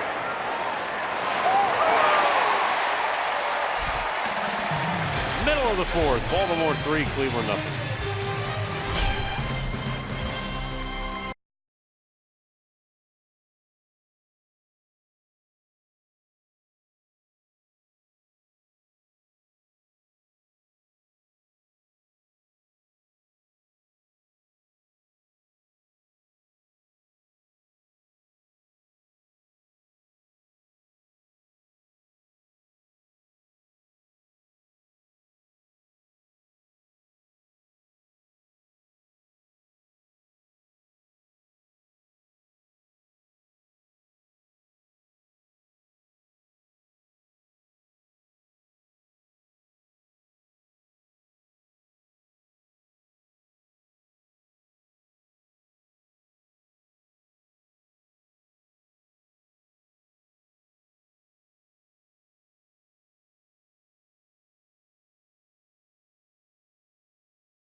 Presented by Sports Time Ohio includes your first drink.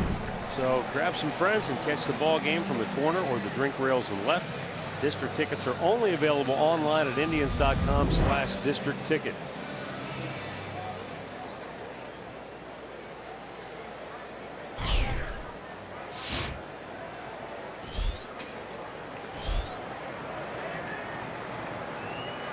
Chris Davis leading off, looks at a ball down low.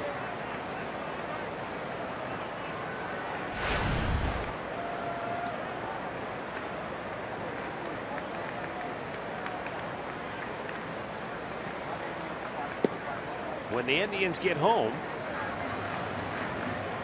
off on Monday, but then homestand opens up with 2 games against the Washington Nationals. Bryce Harper and company will be in town. One of the best teams in the National League at 57-40 coming into today. Then you got the Oakland A's over the weekend, followed by 4 with the Minnesota Twins. So make your plans to be with us on this upcoming homestand. First place tribe coming home for an extended homestand, and then they'll only be gone for 5 days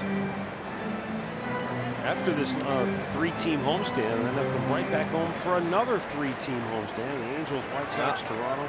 A lot of home games in August, so make your plans to get on down to Progressive Field.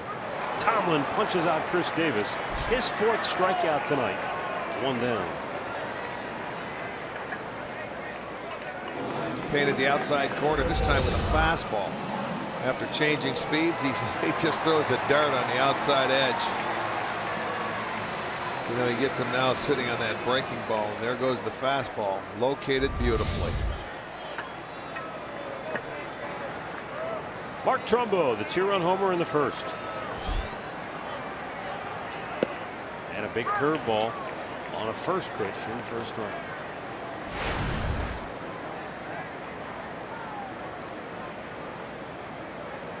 Get into this hot, humid weather, and that curveball seems to have a little more break to it than normal. He has had a sharp and a good curveball because of that humidity. Well, you think about, Arch, everybody always talks about, in the dry air of Arizona, it's hard to get the spin on the baseball. Or Colorado, or, when you go to places, you're right. It's a little different. Knuckleballers love to pitch in the humidity. Curveballers do too. I'll tell you one thing, folks, if you've never picked up a Major League Baseball, the 1-2, I'm amazed at how these guys can spin it to begin with, because if you pick up just say a regulation amateur ball, like a high school level ball, the seams are so raised on those things. It's like, compared to a Major League ball, it's amazing these guys can spin it as well as they can. Yeah, they can. Got him. Boy, Josh Tomlin heating it up now. He's fanned 3 of the last 4 hitters.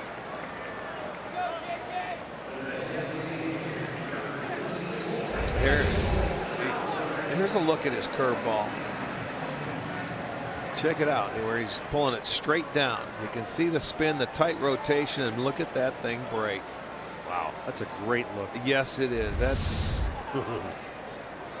and it's slow. You see it. You see it spinning. You think it's going to get there as a hitter, but it just doesn't. And then it breaks out of the zone. Pedro Alvarez, a little great inning for Josh. Tapper to the mound, and breeze for JT. They go 1-2-3. We go to the 5th. 3-0 Baltimore.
By Levin Furniture. For the best deals on furniture and mattresses, shop Levin's.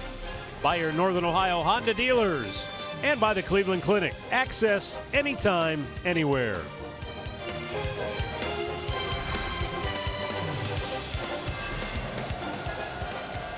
Selfie time here in Baltimore, where the Orioles lead it 3-0. Our great clip of the game from last night. Tyler NAQUIN with 2 hits in the ball game, including a double.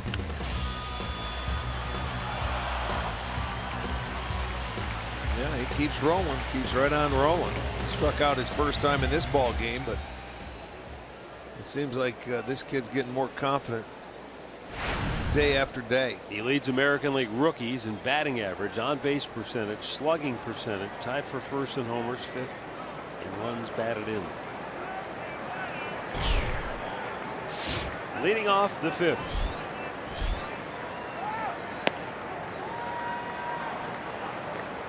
Yeah, and I like what he said in that interview with Andre, swinging at strikes. That's the key. Boy, if you have a good eye at the plate, and you can lay off the pitches that are off the plate. And that's the one thing where people are amazed when some guys can come up to the big league level, or as they grow up, they can hit for more power. They said this guy wasn't going to hit for a lot of power, but he's starting to know himself now. He's a great low ball hitter. And if he swings at his pitch and can lay off other pitches in the zone, and that all comes with at bats at this level. And this is a tough fraternity up here, the pitchers, because when they get a book on you, they can attack it and they can hit your weaknesses. That's why this is a game of adjustments.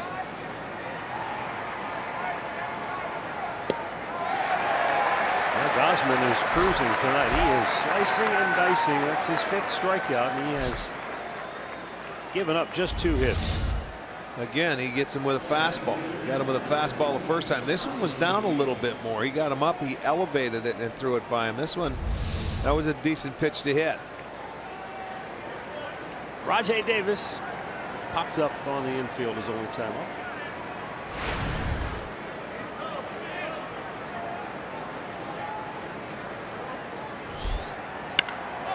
And there's a line drive base hit.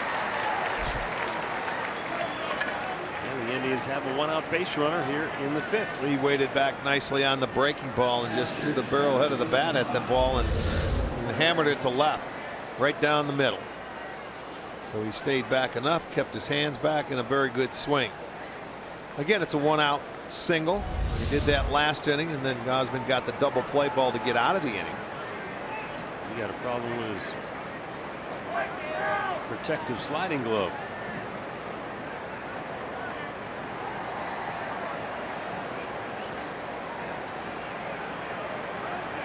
Yeah.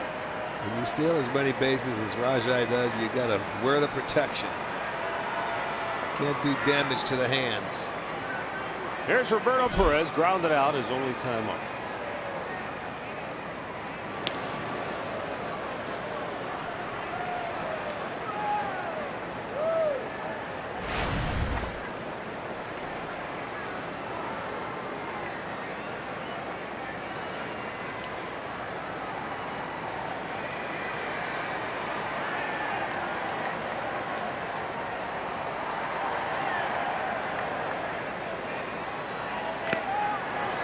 Back.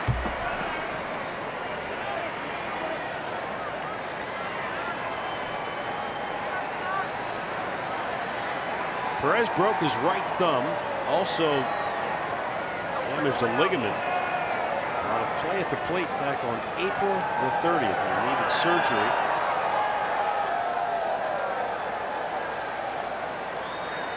And he missed all of May, all of June. In the first 2 weeks here in July, before finally getting activated on July the 18th. Almost the first 3 weeks of July. So not easy to jump right back in, as we've said so many times before. When you have an injury, tough to just step in the middle of the year.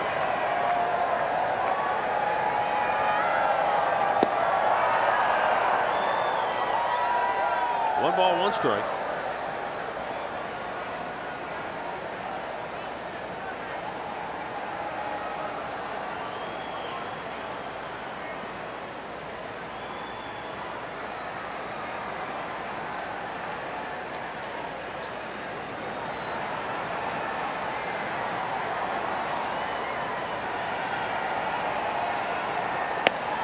Up and away, 2-1.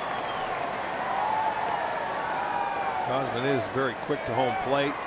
Below average. He's about 1.1 seconds getting it to his catcher. You don't want to take a chance. And right here, Perez, if he does make contact, a lot of times he can hit that hole between first and second.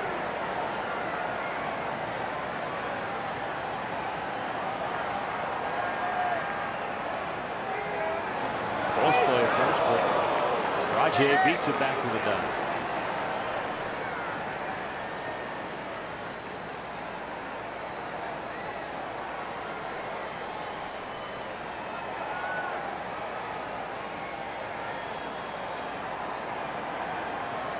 Indians down 3-0. We're in the 5th with 1 on and 1 out. And if Perez can do something here, maybe get some momentum going for the top of the order. Takes down and in. It's 3-1. He's trying to pound him in and not give him anything out over the plate where he could slap it that way. But he's missing with his target.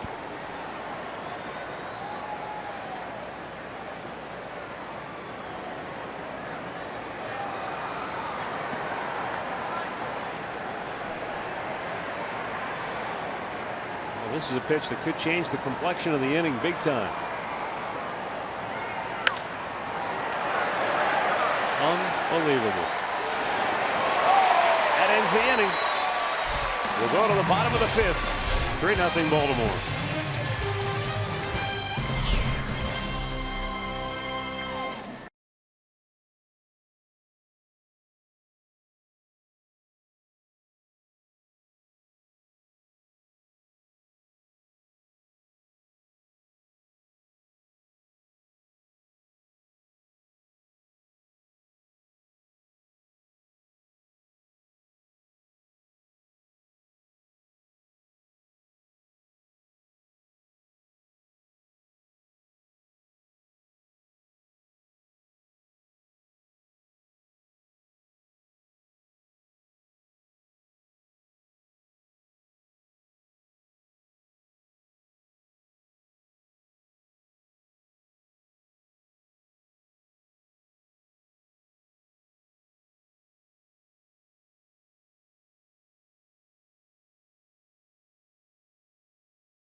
After an off day on Monday, and they'll host the Eastern Division leading Washington Nationals with Bryce Harper. 10,000 fans will receive an Indians Tumbler Cup. That's courtesy of University Hospitals. Go to Indians.com for your tickets. Tuesday will be Salazar and Gio Gonzalez. And Wednesday, Carlos Carrasco, Steven Strasburg, who in his last start just took his first loss.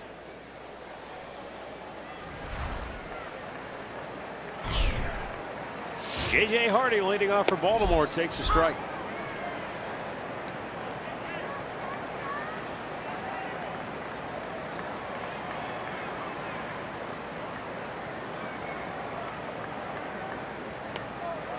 Went around, and it's quickly 0-2. Yeah, Tomlin's got a great field going right now. He had a nice 1-2-3 quick inning in the 4th. Retired 8 straight. Yeah, I was just looking. 8 straight. He's done it in a hurry.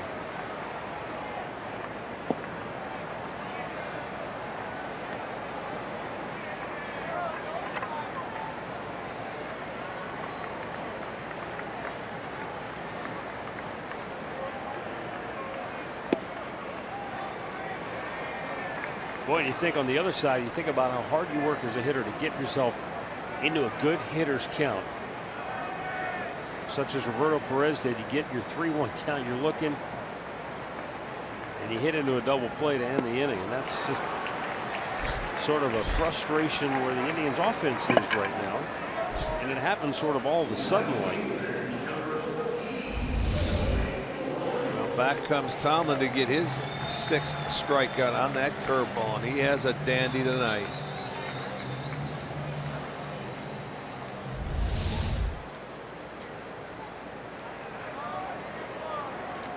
First time Hardy tried to shoot him the other way, but he slowed him down the second time. Cutter, comebacker, 2 down. Well, if you tuned in late, this is what you missed. In-game recap brought to you by your local Toyota dealers. Chris Davis beat out a double play ball somehow in the 1st to keep the inning alive. He got an RBI, kept the inning alive, and not only was it 1 run, but the next guy made it really hurt with the 2-run homer. Sure did. That's the unturned double play really hurt in that 1st inning. It ended up getting them 3 runs, and that's the difference in the ball game. Caleb Joseph takes a strike. Joseph banged into an inning-ending double play in the 2nd.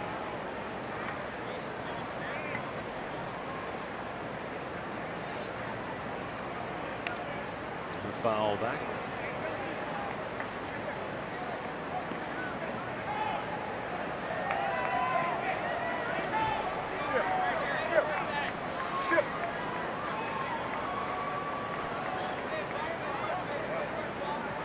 Two-strike offering. Line to right. In for a hit. So Caleb Joseph with a two-out single keeps the inning alive.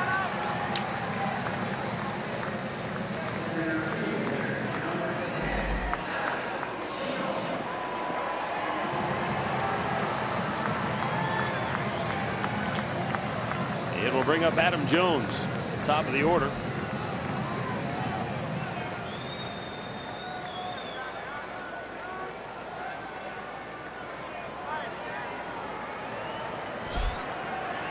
Caleb Joseph, by the way, who has 3 hits in the series, has raised his batting average 24 points. There you go. He likes to see the Indians come to town.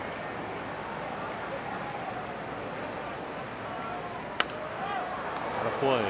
Adam Jones sends one to the upper deck on the right side. They have the Orioles have 5 hits and 4 singles in the home run, but all 4 singles, the right-handers have gone the other way with them. I mean, the first inning there were a couple flares.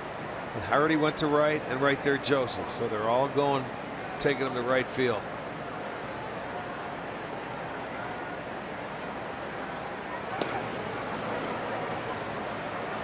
Now, normally you wouldn't think you'd throw over there with a catcher on first base. That's just routine for Josh Thomas. It doesn't matter who he's running. It's out of habit.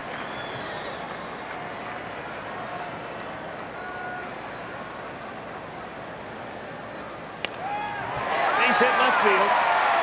Rajay over to cut it off, and Joseph stops at second.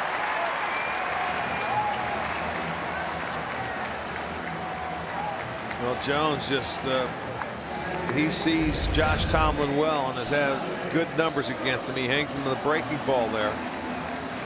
And for Jones with his 2 tonight, he's now 10 for 17. Excuse me, 10 for 18.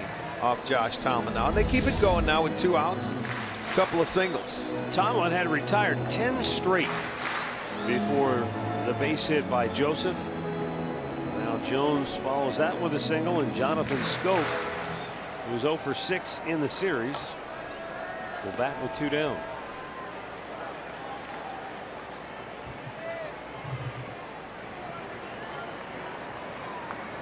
Schoop has flied to right and struck out.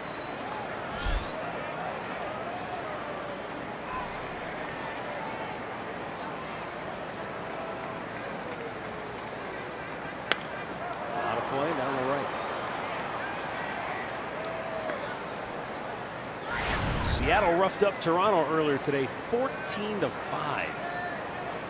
There's R.A. Dickey. Got a knuckle sandwich today. His shortest outing as a Blue Jay today. He got a knuckle sandwich of his own, right?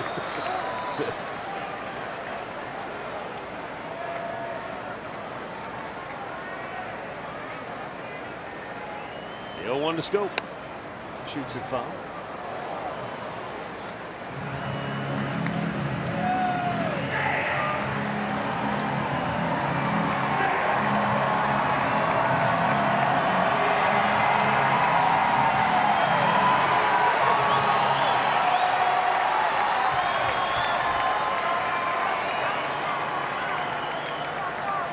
Baltimore with 2 on and 2 out.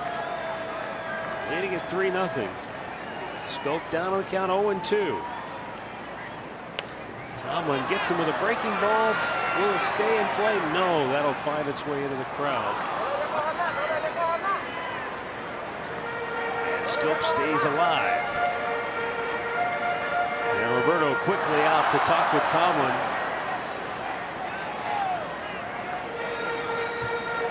They want to try to get out of this inning without allowing any further damage.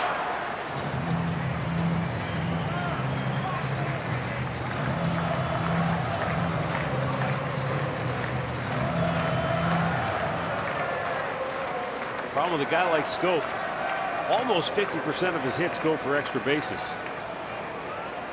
The 0-2, chopped at foul.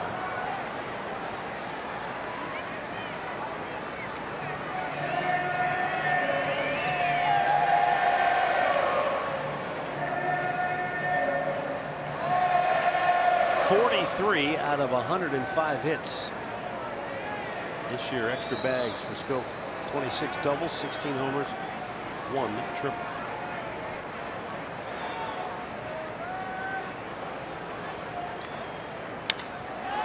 In the air. NAQUIN called for it. Now Chisenhall says, I'll take it. He does. And the Birds strand a pair. We've played 5 in Baltimore. Boog's barbecue is booming. And right now, so are the Birds.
Savings and access to Tribe Rewards. Today's Tribe Rewards TV code is FELLOW.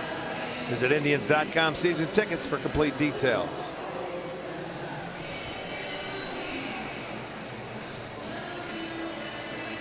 Well, the Indians go to work here in the 6th, down 3-0.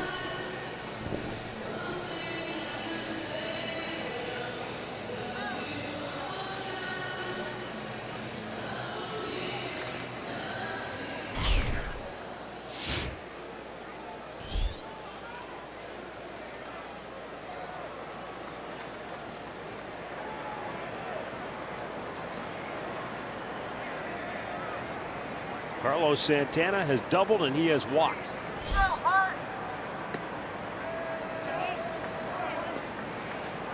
You're getting into that territory. You better get something on the board quickly. That Baltimore bullpen. Missed outside. They got 5 innings from their starter last night. We told you that earlier. Now Gosman here starting the 6th. Has allowed only 3 hits. Double play ball has been the thing. He's had double plays in the last 2 innings.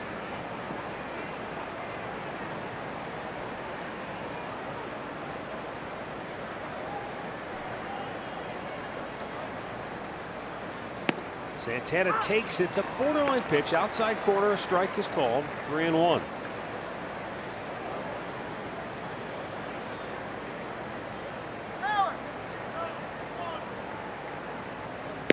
That's another borderline pitch. That's not a strike there. And that was called a strike. Full count. No, that falls away. I'll give him the first one, but I'm not going to give him that one right there. And he has stayed away from these Indians hitters. He has not pitched in maybe a little bit early, and that was it.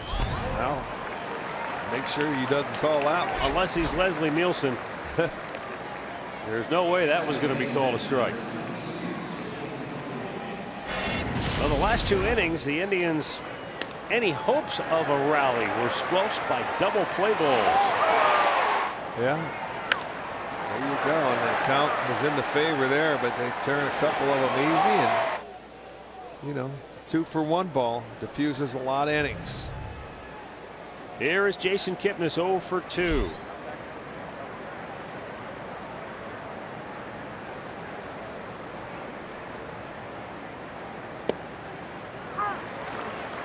When Jason was in college before he got drafted by the Indians, he participated in a summer baseball league, the Valley League. It was in Virginia, nearby Virginia.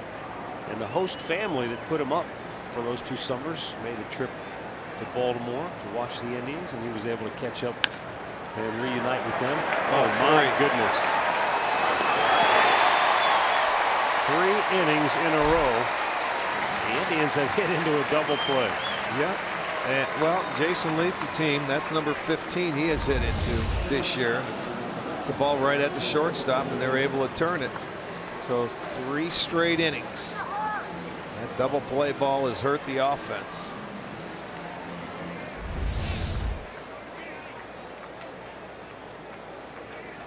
So with 2 down, Francisco Lindor to the plate.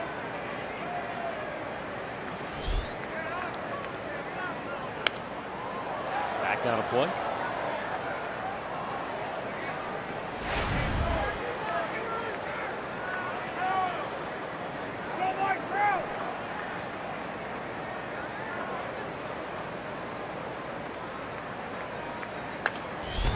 I'll play again, 0-2.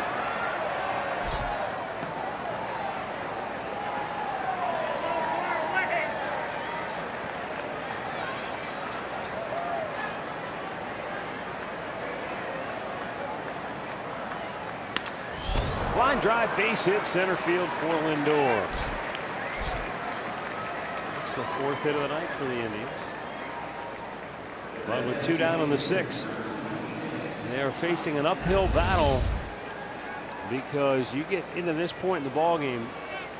This is an Orioles bullpen that has been every bit as good as the vaunted Kansas City bullpen. I'm trying to think of New York. Oh yeah, and the Yankees. Yeah, these guys don't take a back seat to anybody when it comes to finishing the game. 23 wins, 35 saves. Both lead the league. Mike Napoli has walked and popped up. The one question everybody has asked, Rick, is that with their lack of starting pitching, will the wear and tear take its toll eventually on this bullpen before the season gets to its climax? That question is always asked, but you know, if anything, Buck Showalter knows how to handle a bullpen. You don't wear guys out.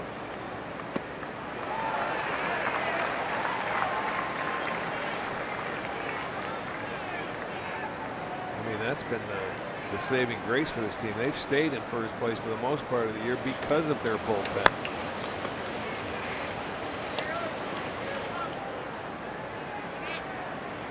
Osmond nearing the end of the line here in the 6th. 1-1 pitch. Boy, he reached back for whatever's left in the tank, and he unleashed a really good fastball. And it's 1-2 to Napoli. There it is, up above the belt. You got Napoli to chase after.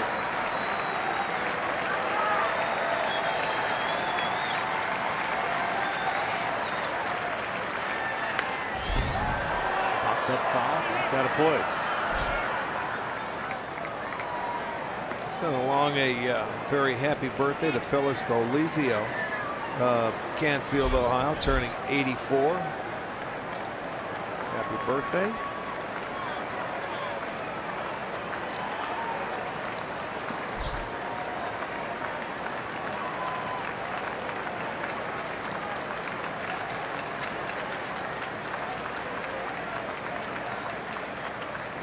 In the dirt, nicely smothered by Caleb Joseph.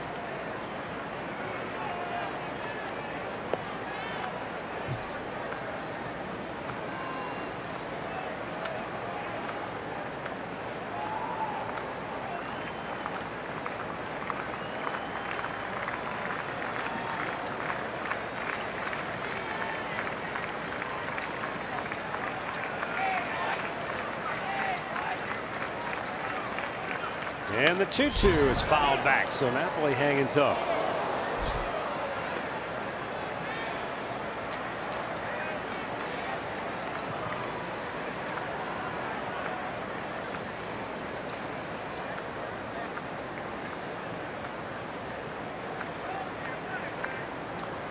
He's following him off. He's giving in here. He's trying to make him work.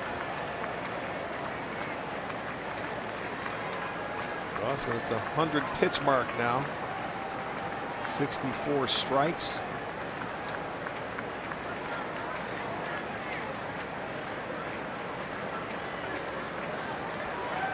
This is a guy that is 1-7. His lone win came back in June against the Tampa Bay Rays.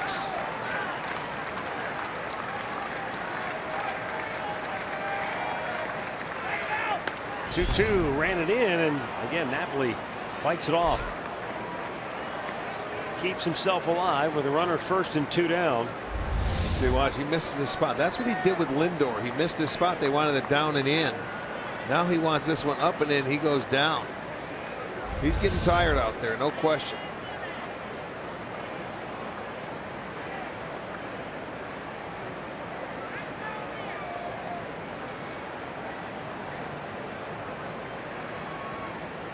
One swing of the bat could put the Indians right back in this thing and erase a lot of the frustration that they have felt here in the series so far. Yeah, they just need one spark, man. They gotta. Comes a slider.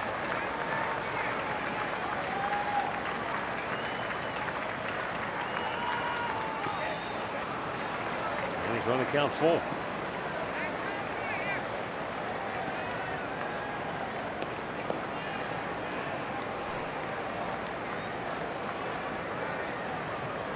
Jose Ramirez would be next.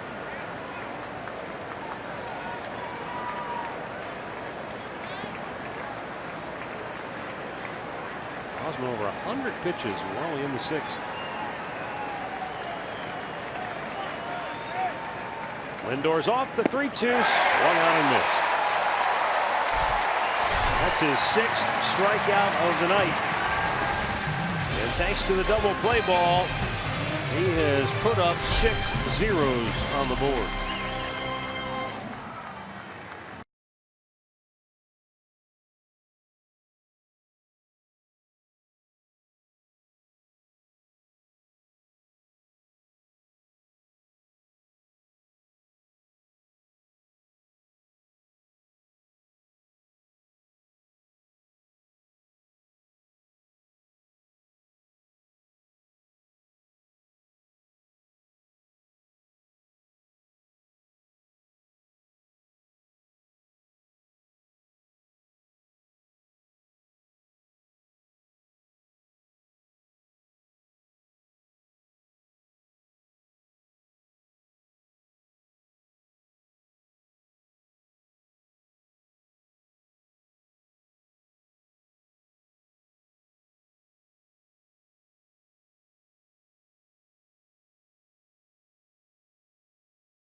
And Baltimore with 3 in the 1st has made it stand up.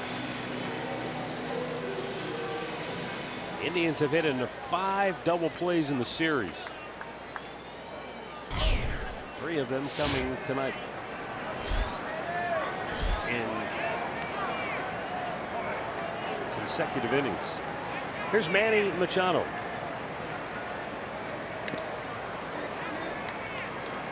Singled in the 1st, grounded out in the 3rd.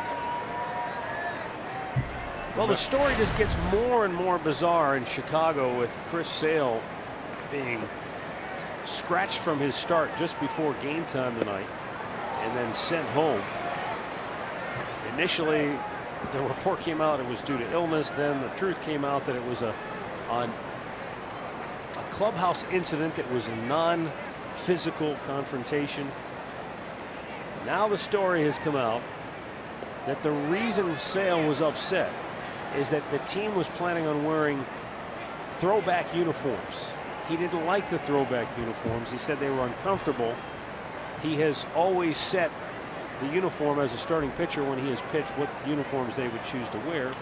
He didn't want to wear the throwback uniforms. The team would not relent. So during batting practice, Sale took scissors, reportedly, according to Ken Rosenthal of our own Fox Sports. He took scissors to all of the throwback jerseys in the clubhouse so that they could not wear them.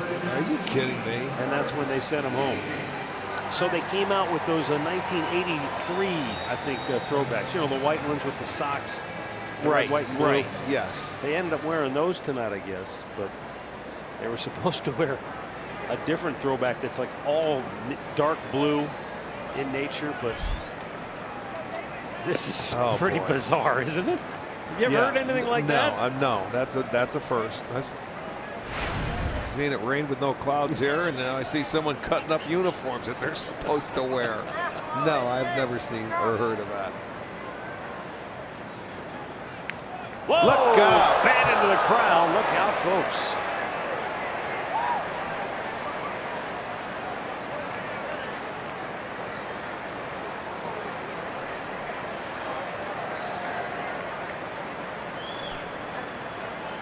Oh, man, that's unfortunately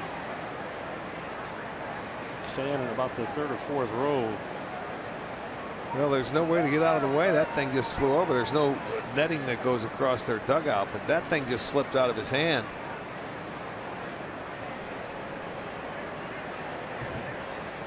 Yeah, you know, you're right in that. Look at that. I was thinking about how all the other parks now have the extended netting. Not that that would have been might have went over. Help. I don't know if it would have or not, but still, there's nothing. This might be the smallest one that we've seen. Davis is out on strikes. The second straight time Tomlin gets him to take a call third.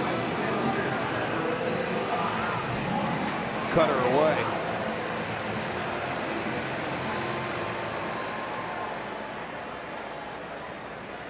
One down. That's the seventh strikeout for Josh. Here in inning number 6.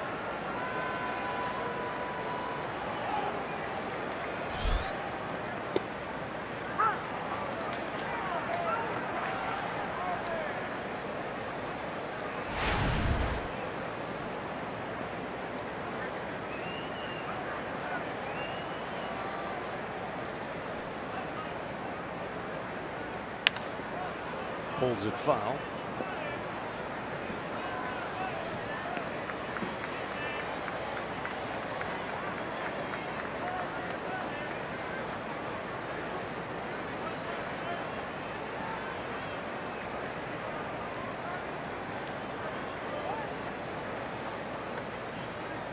Down low.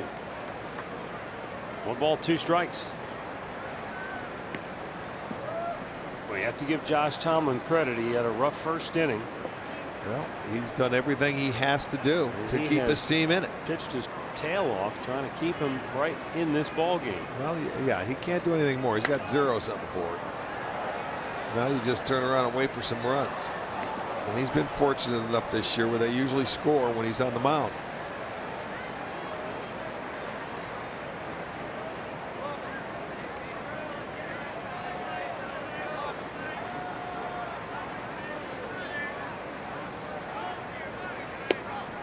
Trumbo down on strikes, and Josh Tomlin has fanned 8 Orioles hitters on the night. We'll see if the Indians' bats can come alive as we go to the 7th in Baltimore.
Brought to you by Ford, built Ford tough. By the injury lawyers at Elk & Elk, proud partner of the Cleveland Indians. Call 1-800-ELK, Ohio. And by Adventure Chrysler, Jeep, Dodge, Ram. Up to 25% off on 2016s. Save now.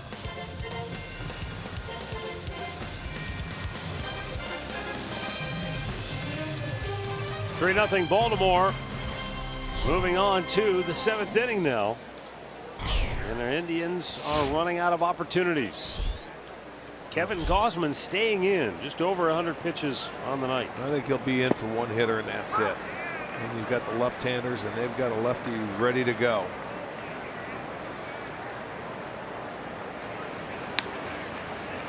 Donnie Hart.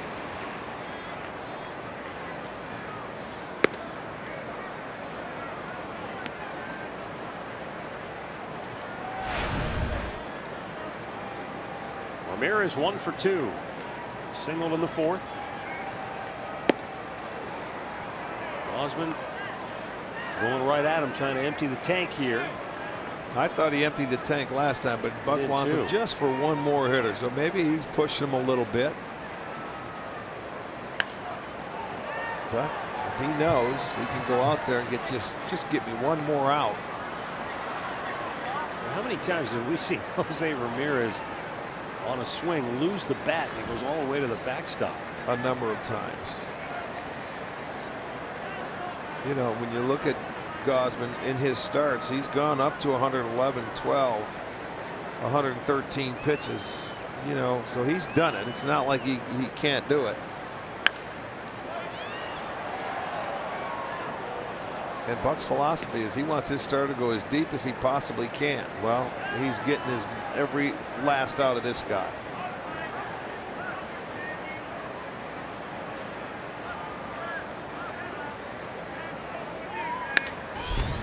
Right at the shortstop, Hardy. 1-0.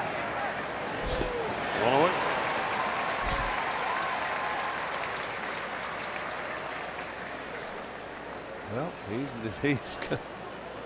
he got the first guy. Says, all right, get me another out. He's got a comfortable seat. He's not moving. He sure does. I thought he'd be on for one hitter. Well, it does make you wonder, why else would you have Hart up? Well, he's been able to get Chisenhall to ground into a double play, fly out to center. Well, he's calling and giving him the information right down there now. He's going to get a right-hander up as well.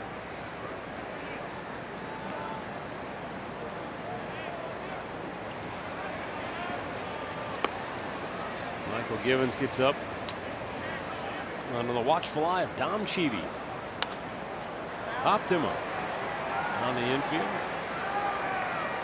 2 down.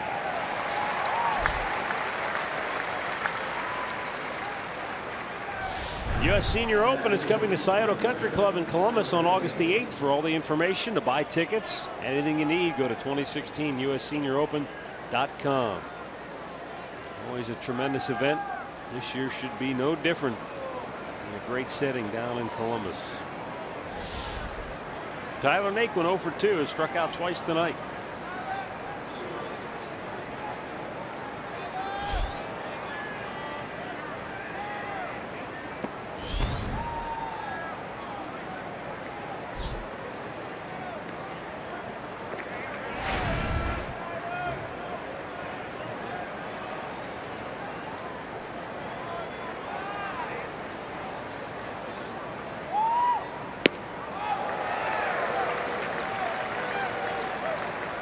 Gausman has pitched effectively to the outer third of the plate, maybe as well as anyone we've seen all season long, because he's been able to do it with 2 pitches. He's painted the fastball out there at times, and he's thrown that dead fish changeup, and everything has been away when he's needed to. He's even wrapped his little breaking ball down and away. And it's hard to believe that this guy, the way he's throwing, has 1 win this year, folks. He's 1-7. His ERA is just a little over 4. It was 4.05 coming in, but there were times where they didn't score a lot of runs for him. But he's pitched good in this ballpark. 1-1 and an ERA of under 3 this year, with a 2.79 coming into tonight.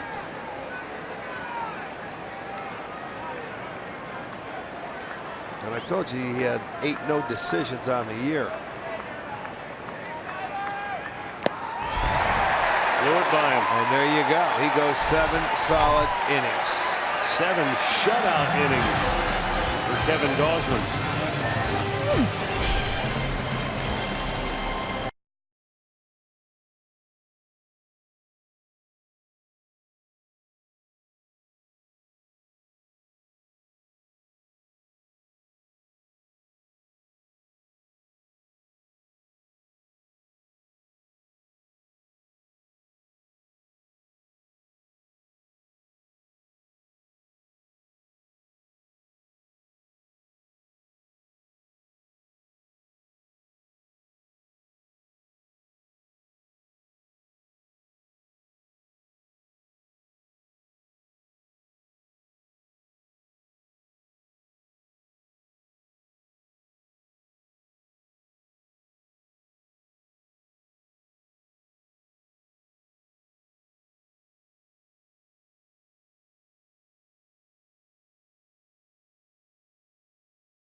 Miller Lite. Josh Tomlin has gone 6 innings tonight. He has struck out 8 Orioles hitters. He has, of course, he hasn't walked anybody. He had one little glitch that came in the first, and a double play ball could have gotten him out of the inning, but it just wasn't turned by a whisker. This could very easily be a 0-0 ball game. Very easily. But he's settled in, and he's got to continue to go out there and throw another 0 on the board to give them an opportunity to get back into the game. He's done his job after the 3-run first. Not much he can do. He's given them another solid start. And now he has had a lot of the Oriole hitters talking to themselves going back now. Kevin Gausman went 7 shutout innings for Baltimore. They'll turn it over to the bullpen for the final 2 frames. Tomlin with 8 strikeouts on the night will try to match Gausman with 7 innings of his own. Pedro Alvarez 0 for 2 has struck out, tapped one back to the mound.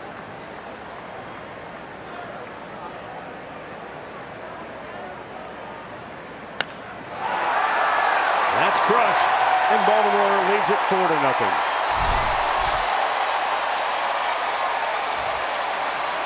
Pedro Alvarez with his 12th home run of the year.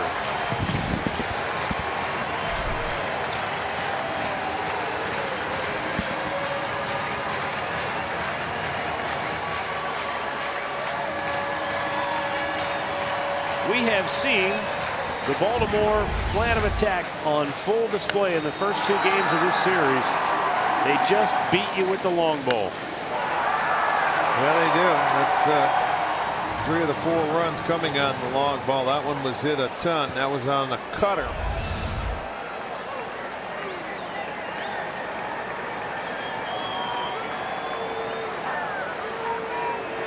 And now Perez walking out. I'm thinking they're letting somebody warm up or get loose or get ready in that bullpen. They were up and throwing. It looked like manship. And here comes Tito, exactly what it was. But Josh's night is going to be over.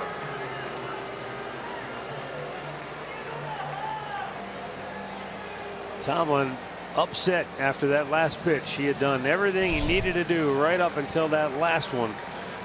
Alvarez extends the Orioles lead, and it's 4-0 Baltimore in the 7th. The Cleveland Clinic call to the bullpen has been made. Jeff Manship will be coming on when we come back.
Nothing.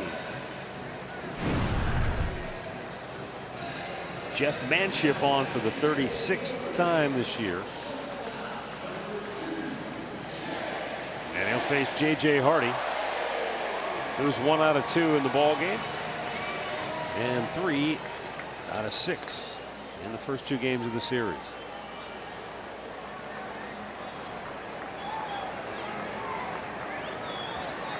It's tough when your team's not scoring to hold a lineup like Baltimore's down for an entire game. Well, he did the best he possibly could. You know, he made a mistake, that cutter there that Alvarez done. He was out there. If he could get the outs, he was going to give him another chance to stay. He couldn't afford another mistake, and that's what it was. But you know, you can't pitch much better. You got to have a little offense come back. The Indians only with 4 hits. They've hit into 3 double plays, and as I said before, when that inning started, it could very easily be a 0-0 game, or right now a 1-0 game.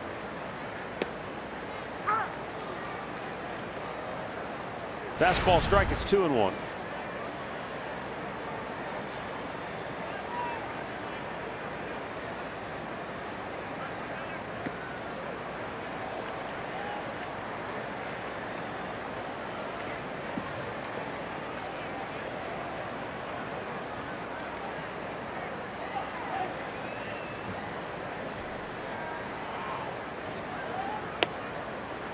Strike to the outside corner. Now run it full.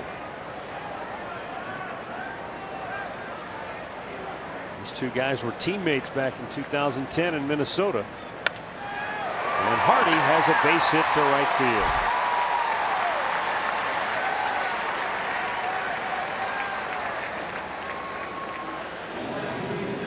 The series wraps up tomorrow with a 1:35 start. Indians Live will start our coverage at 1 o'clock with Alan Jensen right here in Baltimore. And then it's Corey Kluber against Vance Worley in the series finale, as the Indians wrap up a long road trip, head back home to Progressive Field to open up a homestand on Tuesday night.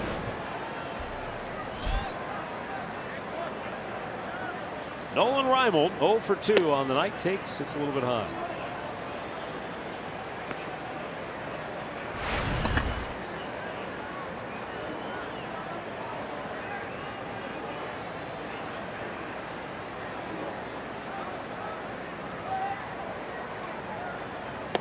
Fastball strike. 1-1.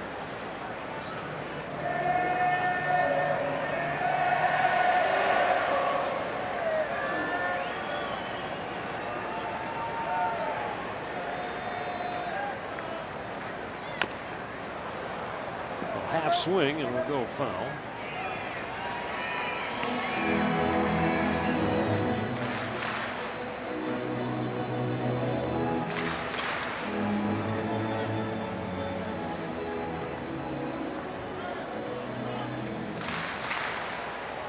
Texas has extended their lead over Kansas City 4-1. They're in the 7th inning at Kauffman.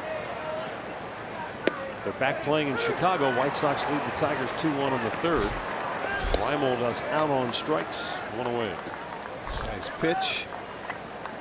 Manship goes to the outside part of the plate. It's going to dot that corner. Little comeback to that fastball. Gets the call, gets his first out.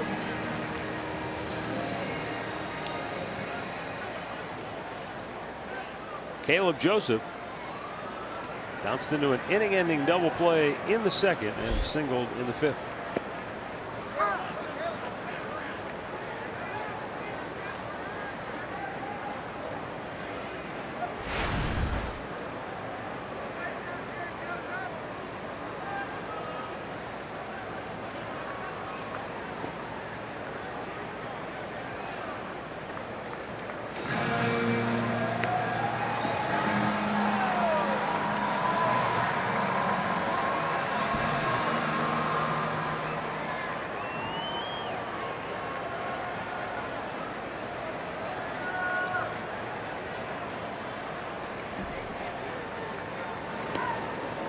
So far, this matchup between the American League's top 2 teams has been a one-sided affair. Baltimore winning last night 5-1. They lead 4-0 in the 7th inning tonight. Off the end of the bat, that'll drop for a hit.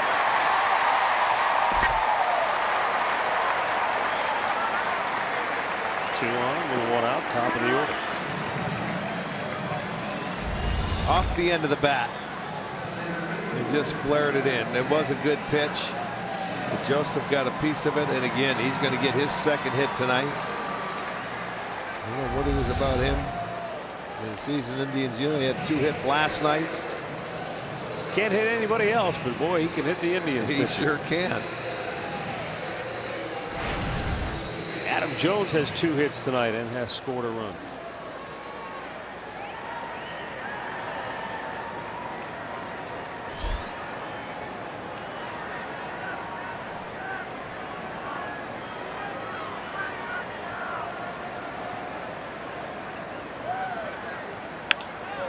To 3rd, Ramirez will try to go to first, got him, and there are 2 down. Boy, he stuck with it. I'll tell you what, it's a double play ball to get you out of the inning, and once he didn't field it cleanly, you figure, oh boy, now you're not going to get anybody, but he does. He kept his composure and he goes all the way to first base, realizing he wasn't going to get either the guy on first or second. You needed an out.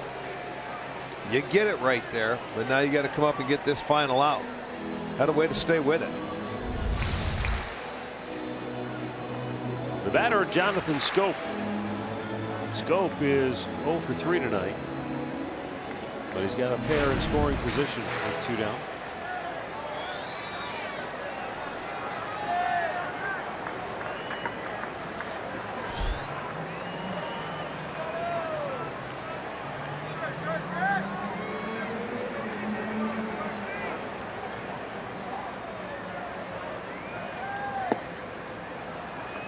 Down low, ball 1.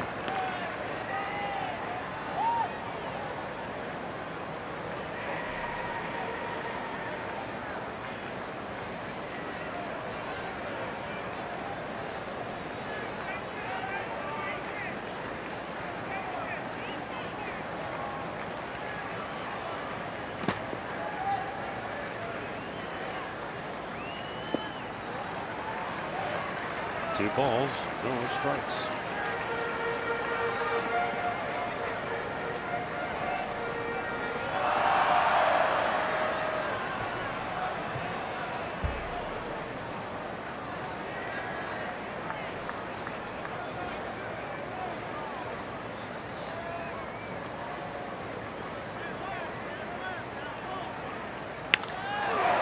foul, and that sent J.J. Hardy into a deep knee bend at third base.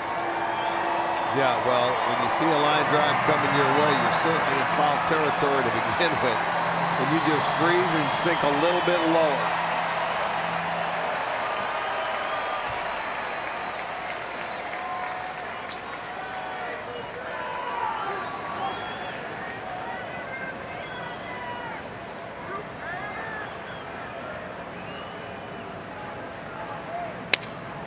Broke his bat. It's going to be a tough play, though. Ramirez can't come up with it. 6-0 Baltimore. 5-0 Baltimore. Excuse me.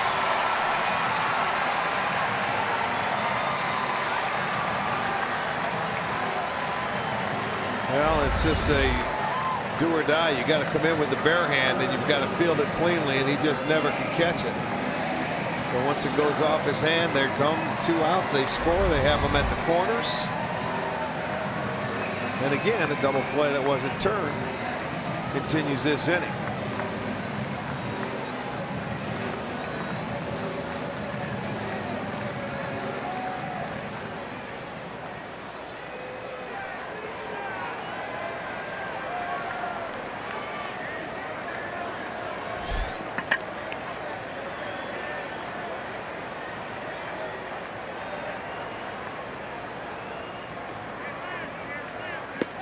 Manny Machado takes inside, ball 1.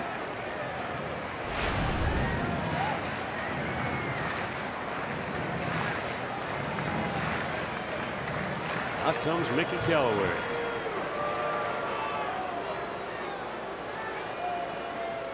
You know, Arch, it's so strange. I was thinking to myself, so strange to be here in Baltimore and watch the Indians really not play well, because in recent years, and I just went back and looked, I didn't even remember the fact that the Indians were swept here a year ago. Yeah, they were. Baltimore was 5-1 against. Before that, the Indians had not lost a season series in this ballpark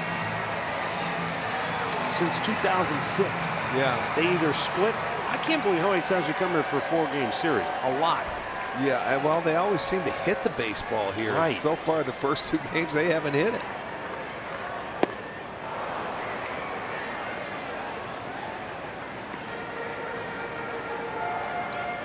Before last year, when they were swept in 3 games here, in the previous 8 series, there were 6 splits and 2 series wins for Cleveland. Yeah, no, they always seem to play well in here. Like you said, up until last year. Now, granted, these are pretty good Baltimore teams the last 2 years that can swing the bats well.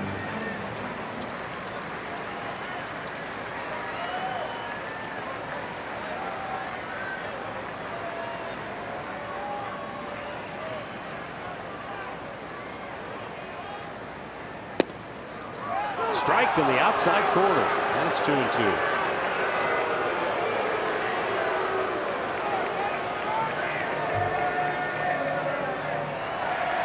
Last year, Baltimore finished just 500 for the year, but the year before that, they were a 96-win team. Back in 2012, they were a 93-win club.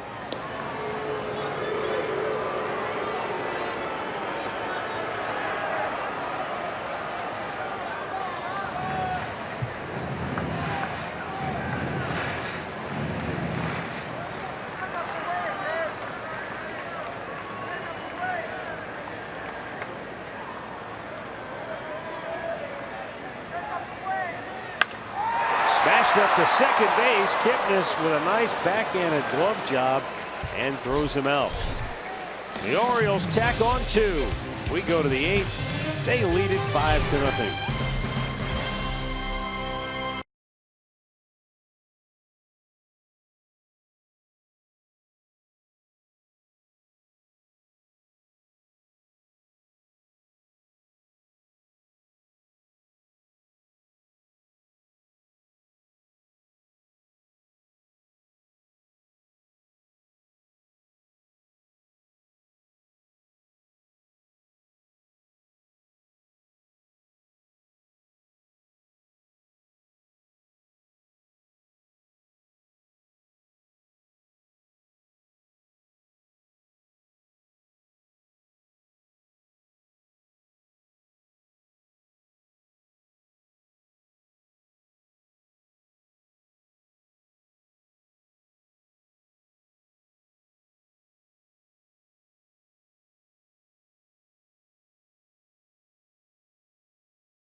Cleveland Indians and may not be reproduced or retransmitted in any form. And the accounts and descriptions of this game may not be disseminated without the express written consent of the Cleveland Indians.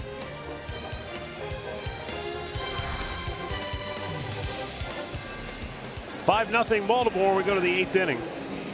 And the Birds go to the bullpen for the first time tonight. And it's Michael Givens. There's a guy, a strikeout pitcher, 50 strikeouts in his 42 and a third. How about that? 7 wins coming out of the bullpen this year for Givens.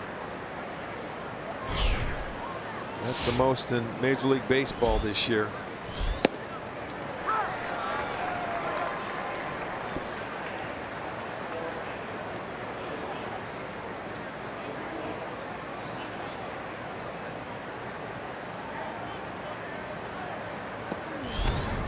Look at the numbers for Kevin Gausman. He's looking for his 2nd win of the year. First one coming the 26th of June.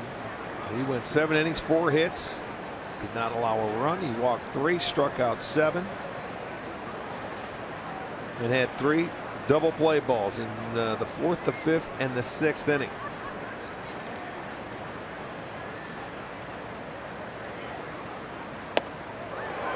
Rajek swing and a miss.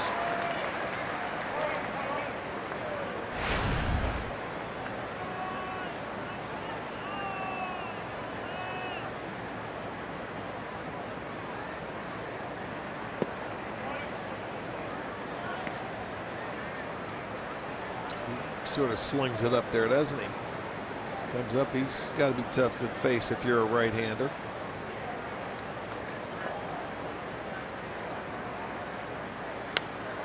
Back out of play.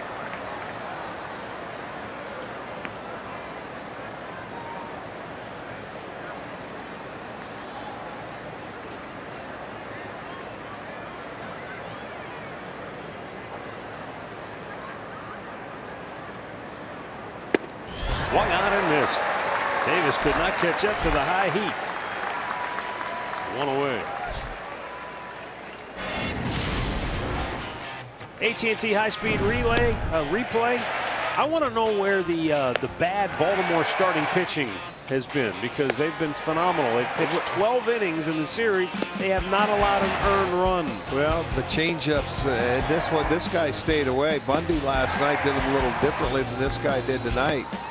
But you know, a combination of fastball, changeups, and a little slider, and he was in total control. And again, both those guys got 3 runs in the 1st inning to go out there and help them when they towed the rubber. So he went a 1, 2, 3, and they got him some runs.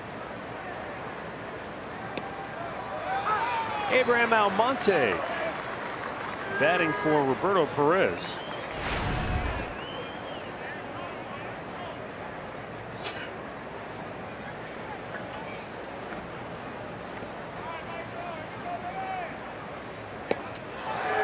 Swing and a miss. It's 0-2.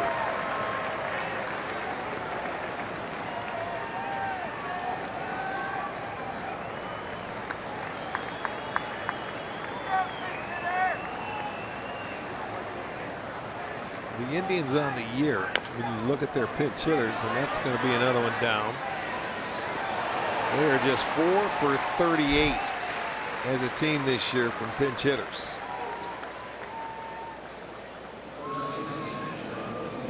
Which is dead last in the American League. Crockett up and throwing. Top of the order, Carlos Santana.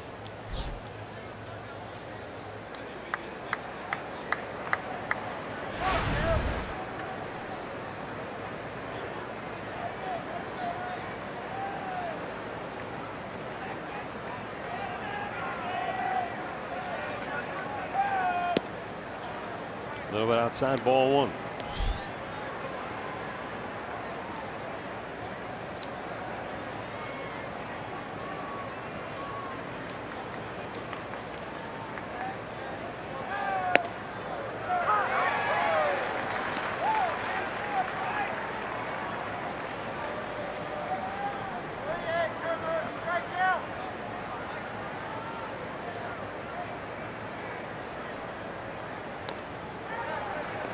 Indians.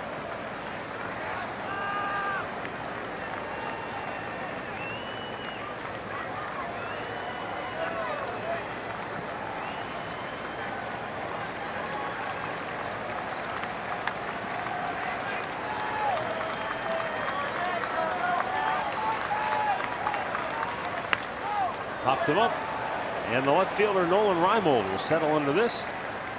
And the Indians go 1-2-3. We'll go to the last half of the 8th. It remains Baltimore 5, Cleveland nothing.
Tire Express and Total Car Care is coming up next here on Sports Time Ohio with Al and Jensen right here in Baltimore.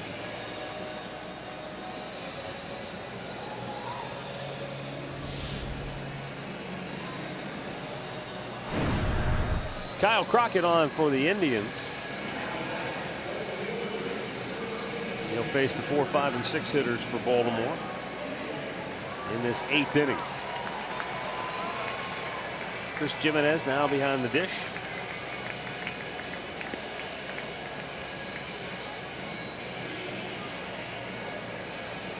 $31,946 the attendance tonight here in Baltimore. Some of them may have left during a brief rain delay that we had, but I doubt it.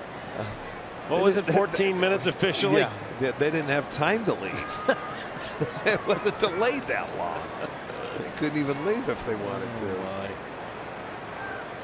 That was really strange. Turned out to be a very nice night. It was stifling at game time, 94, with a heat index well over 100. But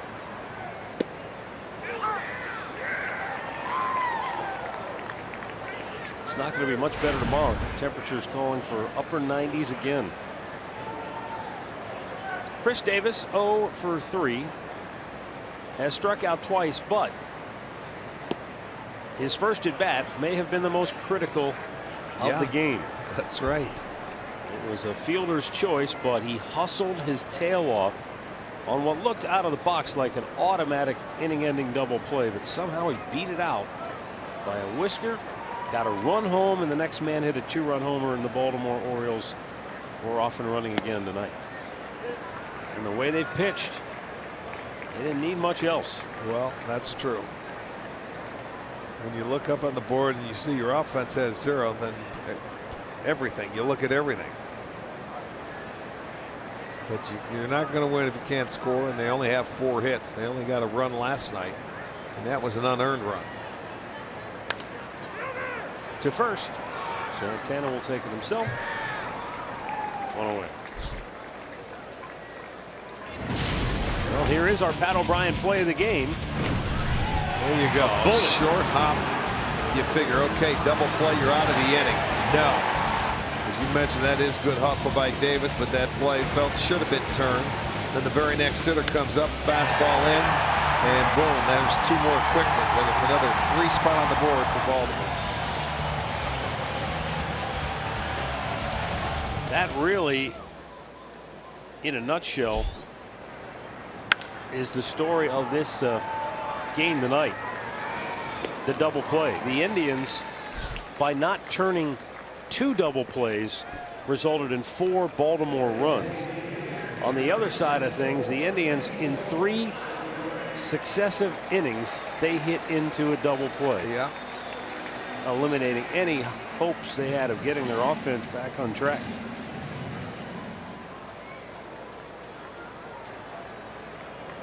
Pedro Alvarez swatted one out of here his last time up in the 7th.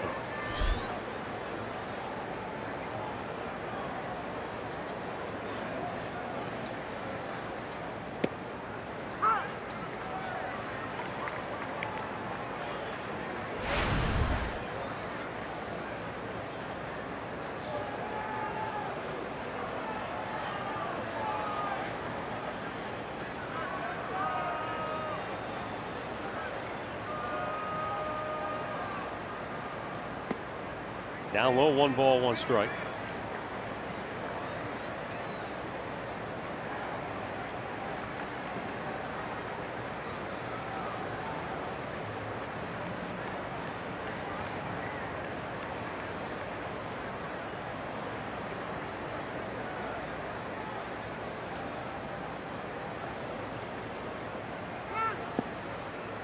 Back in 2012, Baltimore under Buck Showalter made it into the playoffs as a wild card team, but the year before, their season came down to the final game of the year where they were in the role of spoiler. Remember, they beat Terry Francona and the Red Sox right here in a walk-off on the last day of the season. And at the same time they were walking off, Tampa Bay had just won against the Yankees in a walk-off. Tampa Bay was in, Boston was out. Yes, I did. We were watching both games, weren't we? That'll end the inning, and we'll go to the 9th in Baltimore with the Orioles in command, 5-0.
Baltimore.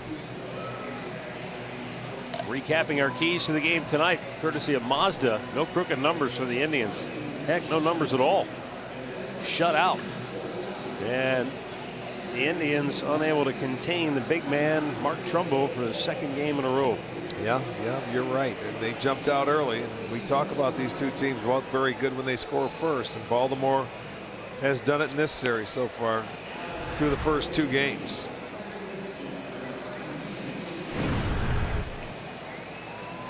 Brad Brock on now for Baltimore, 44th on.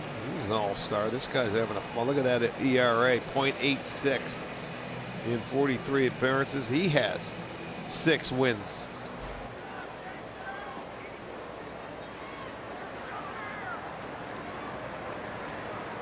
That's why this Baltimore bullpen is so good. They're not just a one-man gang, or they don't rely on just one person.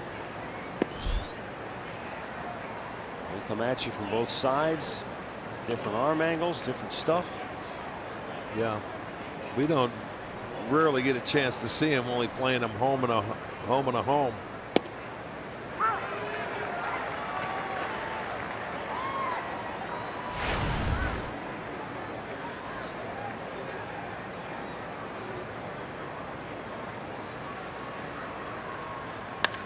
KIPNIS shoots one right back up the middle. And the Indians get their leadoff man aboard here in the ninth.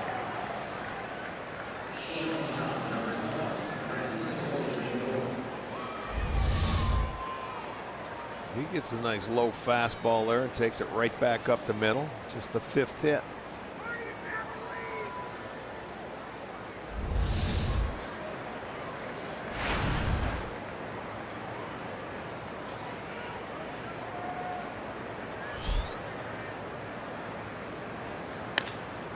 Lindor pulls it foul.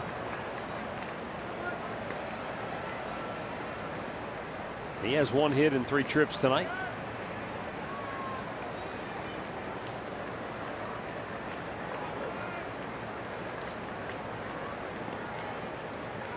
For KIPNIS, that single extends his hitting streak now to 7 games.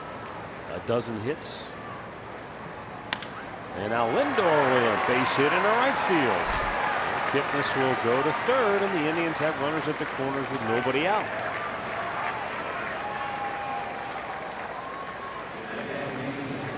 And guess what? That Baltimore bullpen is getting busy again. Well, it's a little breaking ball out over the plate. Outside edge that Lindor able to keep his hands back, finds the hole. KIPNIS all the way to third base. So that's the first time tonight that they've had 2 hits in an inning. There he is again, getting loose. One more reaches safely, and we'll see Britton. It'll be a save situation. That's how fast things can change in this game. No kidding. That's how fast you have to get up and get loose. But in the kind of weather like they're playing, and it doesn't take long. Napoli takes a strike. He's 0 for 2 with a walk.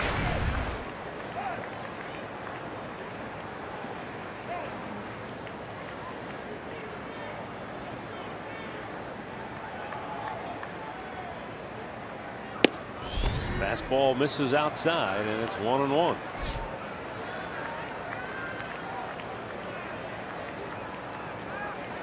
Beauty of this game, as long as you've got an out, you've still got a chance. And the Indians, though down 5, trying to mount a rally in this 9th inning. Fouled right back. Boy, he had one, and Mike is just beside himself.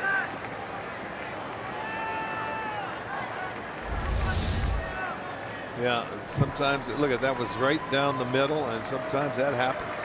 You know, you get a decent pitch to hit and you foul it straight back. Sometimes that's how it goes.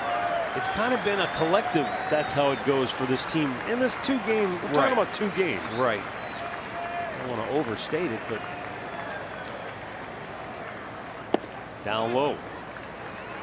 Rarely do you see sort of an entire lineup just get into a funk the way they have been. And hey, tip your cap to the guys on the other side. Baltimore's pitched extremely well. But sometimes you hit them right at them, and that's what the Indians have done on the double play scenarios so far in this series. Good fastball away. First out of the inning. Well, he comes over and really throws a good pitch away. I mean, right on the outside edge. That's an excellent pitch on the corner. Napoli a little tardy on it, but he'll go down as the strikeout victim. Well, as we know in this game, when you face the good pitchers, and given what the Orioles bullpen has done this year, let's call them really good pitchers, you might get one pitch in an at bat to hit. He got it. He had it and fouled it off. He didn't get it, and he was mad about it. And ultimately, Brock took advantage of that. Now Jose Ramirez 1 for 3 tonight.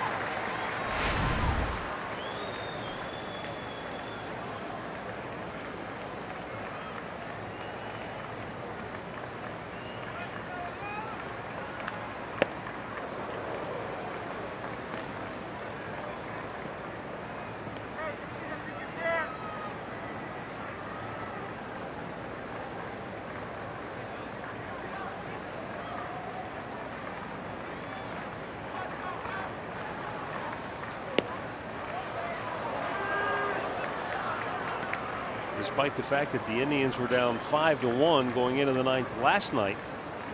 They did get the tying run to the on-deck circle, which required Buck Showalter going to his closer for the save.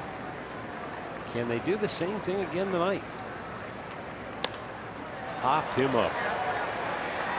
Routine play. Davis 2 down.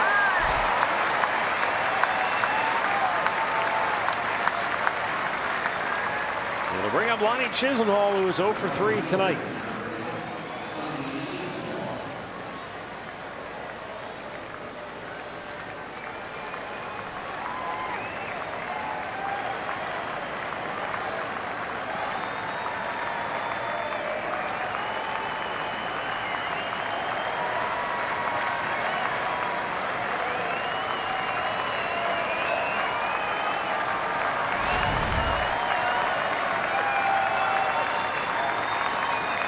Folks in orange are on their feet. Quite a few Indians fans in attendance in this weekend series. They haven't had anything to cheer about yet.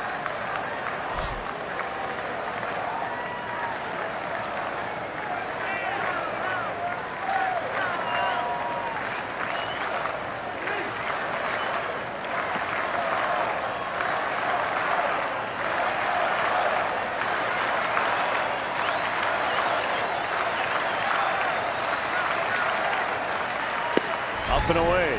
1 ball, 1 strike.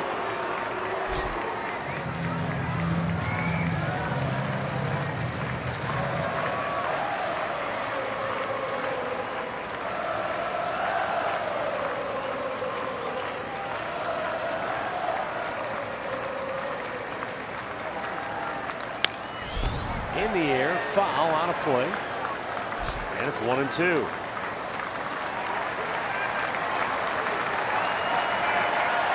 If Lonnie gets aboard, I'd kind of like to see that matchup between NAQUIN and Zach Britton. I'm sure that's where it would be. But you got to get it on board. Yeah. Need 1 more to get aboard. Really make this interesting. The 1-2 pitch. A little low, and down to second base goes Lindor. No steal. Just defensive indifference, but erases the force. And a base hit would get you 2 here.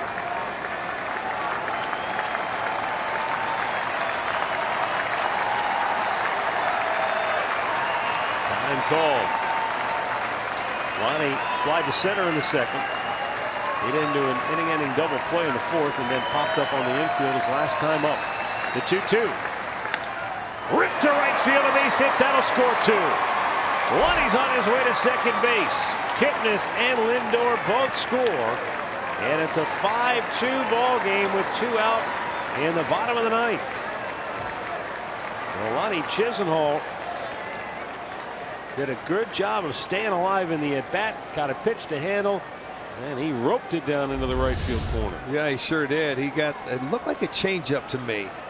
And he's out in front of it, but he kept it fair. It's down the line, so Chisenhall will get the hit. He'll get the Indians on the board, give him his 31st RBI, and here comes Buck to get his closer in here one more time. I get my wish. We'll see Zach Britton, the left-handed closer, against the left-handed rookie sensation Tyler Naquin, with the game on the line coming up next.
Terry Francona is going to go to the bench, and he'll pinch hit Juan Uribe for Tyler Naquin with 2 down and a runner at second in the 9th inning against the left-hander Zach Britton, who is going for his 32nd consecutive save on the year. Yeah, he got one last night, getting just 1 out. As you mentioned, it might have been his easiest save of the year. He's trying to equal the mark of Willie Hernandez, who saved 32 straight to start the 1984 season. Uribe takes it up high, ball 1. This guy's a really impressive closer. I mean, for a left-hander, he throws extremely hard, but he can also sink it with a lot of movement.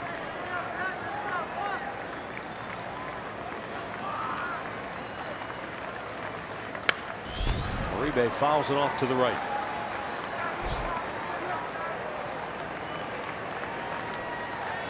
The Indians only have 4 pinch hits as a team this year.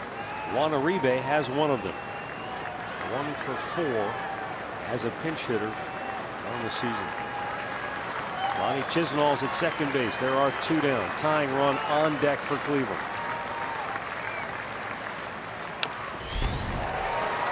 And now it's a ball and 2 strikes. Yeah, if I'm not mistaken, wasn't this pinch hit off Chapman in Cleveland? With the Yankees, came in, hit a slider to left field. I don't remember. It was.